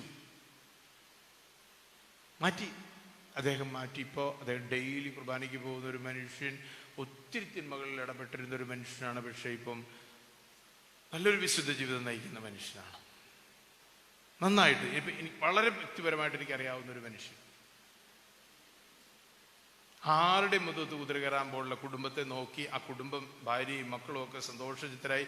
മക്കൾ 2 പേരും, ഒരാൾ കാനഡയിലും ഒരാൾ ഓസ്ട്രേലിയയിലും, 2 പെൺകുട്ടികൾ, കല്യാണം കഴിഞ്ഞിട്ടില്ല 2 പേരും, ഒരാൾ കാനഡയിലും ഒരാൾ ഓസ്ട്രേലിയയിലും. ഭാര്യയാണെങ്കിൽ സന്തോഷം, നല്ലൊരു വീടൊക്കെ വെച്ച് അദ്ദേഹം മനോഹരമായിട്ട് സന്തോഷമായിട്ട് കഴിയുന്നു. എവിടെയാ മാറ്റം വന്നത്? ആ ആരും കൊണ്ട് സ്വർഗത്തിൽ നിന്ന് കെട്ടിയിറക്കിയതൊന്നുമല്ല. ആ ആളുടെ ജീവിതത്തിൽ ചില സാധനങ്ങൾ ഈശോയ്ക്ക് വേണ്ടാത്തത് പറിച്ചു കളയാൻ ശ്രമിച്ചപ്പോൾ വേരോടെ പിഴുതെറിയാൻ ശ്രമിച്ചപ്പോൾ ആ മനുഷ്യന്റെ ജീവിതത്തിലേക്കല്ല, കുടുംബത്തിലേക്ക് അനുഗ്രഹങ്ങൾ കടന്നു വരികയാണ്. തയ്യാറുണ്ടോ? തമ്പുരാൻ നമ്മളെ സഹായിക്കും. എഴുന്നേക്ക്, നമുക്ക് ആരാധനയുടെ മണിക്കൂറിലേക്ക് പ്രവേശിക്കാം. ആരാധനയും വിടുതൽ ശുശ്രൂഷയൊക്കെയാണ് ഈ മണിക്കൂർ. ദാ വന്നു ദേ പോയി എന്നുള്ള രീതിയിൽ വളരെ പെട്ടെന്ന് അങ്ങ് തീരും. ഉറങ്ങിയിരിക്കുന്നവരൊക്കെ ഒന്ന് എഴുന്നേൽക്കുക. അകലങ്ങളിലിരിക്കുന്നവരൊക്കെ മുമ്പോട്ട് വന്ന് ഈശോയുടെ അടുത്തേക്ക് വന്നിരിക്കാനായിട്ട് മാക്സിമം പരിശ്രമിക്കുക. ഈശോയുടെ അടുത്തേക്ക് വന്നിരുന്ന് ഇതിൽ പങ്കുചേരാനായിട്ട് മാക്സിമം പരിശ്രമിക്കുക. ആരാധനയുടെ ഗീതം, ശാന്തമായൊരു ആരാധനയുടെ ഗീതം ആലപിച്ചുകൊണ്ട് ആരാധനയ്ക്ക് എഴുന്നള്ളിച്ച് വെച്ച് ആരാധനയിലേക്ക് നമുക്ക് പ്രവേശിക്കാം. നിങ്ങളുടെ എല്ലാ സ്വകാര്യ നൊമ്പരങ്ങൾ, വേദനകൾ, നമ്മുടെ ജീവിതങ്ങൾ, കുടുംബങ്ങൾ, കുടുംബ സാഹചര്യങ്ങൾ, ജീവിത പങ്കാളികൾ, നമ്മുടെ ഉള്ളിൽ ആരോരും അറിയാതെ നമ്മൾ കൊണ്ടു നടക്കുന്ന സ്വകാര്യമായ കാര്യങ്ങൾ, തിന്മയുടെ ആഴക്കടലുകൾ, തഴക്കദോഷങ്ങൾ, മദ്യപാനം, വ്യഭിചാരം, പരദൂഷണം, സ്വയംഭോഗം, സിഗരറ്റ് വലി, മറ്റേ മയക്കുമരുന്നിൻ്റെ എന്തൊരു ഉപയോഗങ്ങളോ അങ്ങനെ എന്തെങ്കിലുമൊക്കെ ഉണ്ടെങ്കിൽ, ഇല്ലെങ്കിൽ പരദൂഷണ സ്വഭാവം, അങ്ങനെ എന്തെങ്കിലുമൊക്കെ ഉണ്ടെങ്കിൽ അത് ഒഴിവാക്കുക. 3 ടിപ്പ്. ഒന്ന് ക്ഷമിച്ച് പ്രാർത്ഥിക്കുക, അനുഗ്രഹിച്ച് പ്രാർത്ഥിക്കുക, സ്നേഹിച്ച് പ്രാർത്ഥിക്കുക. ക്ഷമിച്ച് പ്രാർത്ഥിക്കുക, അനുഗ്രഹിച്ച് പ്രാർത്ഥിക്കുക, സ്നേഹിച്ച് പ്രാർത്ഥിക്കുക. പറയാൻ വളരെ ഈസിയാണ്. ഒരായുസ് വേണം ഒരു മനുഷ്യന് ഇത് 3 ചെയ്തു തീർക്കാൻ. ഒരായുസ് വേണം ഒരു മനുഷ്യന് ഇത് മുഴുവൻ ചെയ്തു തീർക്കാൻ. ക്ഷമിച്ച് പ്രാർത്ഥിക്കാൻ. നമ്മുടെ ഈഗോ, ഞാൻ ഭാവത്തെ എടുത്ത് കളയുക. ഞാൻ സ്നേഹിക്കപ്പെടണമെന്ന് ആഗ്രഹിക്കുമ്പോൾ ഞാൻ മറ്റുള്ളവരെ സ്നേഹിക്കണം. ഞാൻ ബഹുമാനിക്കപ്പെടണമെന്ന് ആഗ്രഹിക്കുമ്പോൾ മറ്റുള്ളവർക്ക് ഞാൻ ആ ബഹുമാനം കൊടുക്കണം. ഞാൻ അംഗീകരിക്കപ്പെടണമെന്ന് ആഗ്രഹിക്കുമ്പോൾ ഞാൻ അംഗീകാരം കൊടുക്കണം. ഞാൻ ആഗ്രഹിക്കുന്നത് മറ്റുള്ളവർക്ക് ഞാൻ ചെയ്തു കൊടുക്കുമ്പോൾ എനിക്ക് നഷ്ടപ്പെട്ടു പോയ എൻ്റെ സന്തോഷവും സമാധാനവും സംതൃപ്തിയും ഒക്കെ എൻ്റെ ഈശോ എൻ്റെ ജീവിതത്തിലേക്ക്, എൻ്റെ കുടുംബത്തിലേക്ക്, എൻ്റെ ദാമ്പത്യത്തിലേക്ക്, എൻ്റെ പൗരോഹിത്യത്തിലേക്ക്, എൻ്റെ സമർപ്പണ ജീവിതത്തിലേക്ക് തരും. വിശ്വസിക്കുക. അമ്മ, സ്വർഗത്തിൻ്റെ അമ്മ, ഈ ലോകത്തിൻ്റെ അമ്മ നമുക്ക് വേണ്ടി തിരുസന്നിധിയിൽ പ്രാർത്ഥിക്കുന്നു, മധ്യസ്ഥം പ്രാർത്ഥിക്കുന്നു. ആരാധനയോ ചേർന്ന് പാടി പ്രാർത്ഥിക്കുന്നു.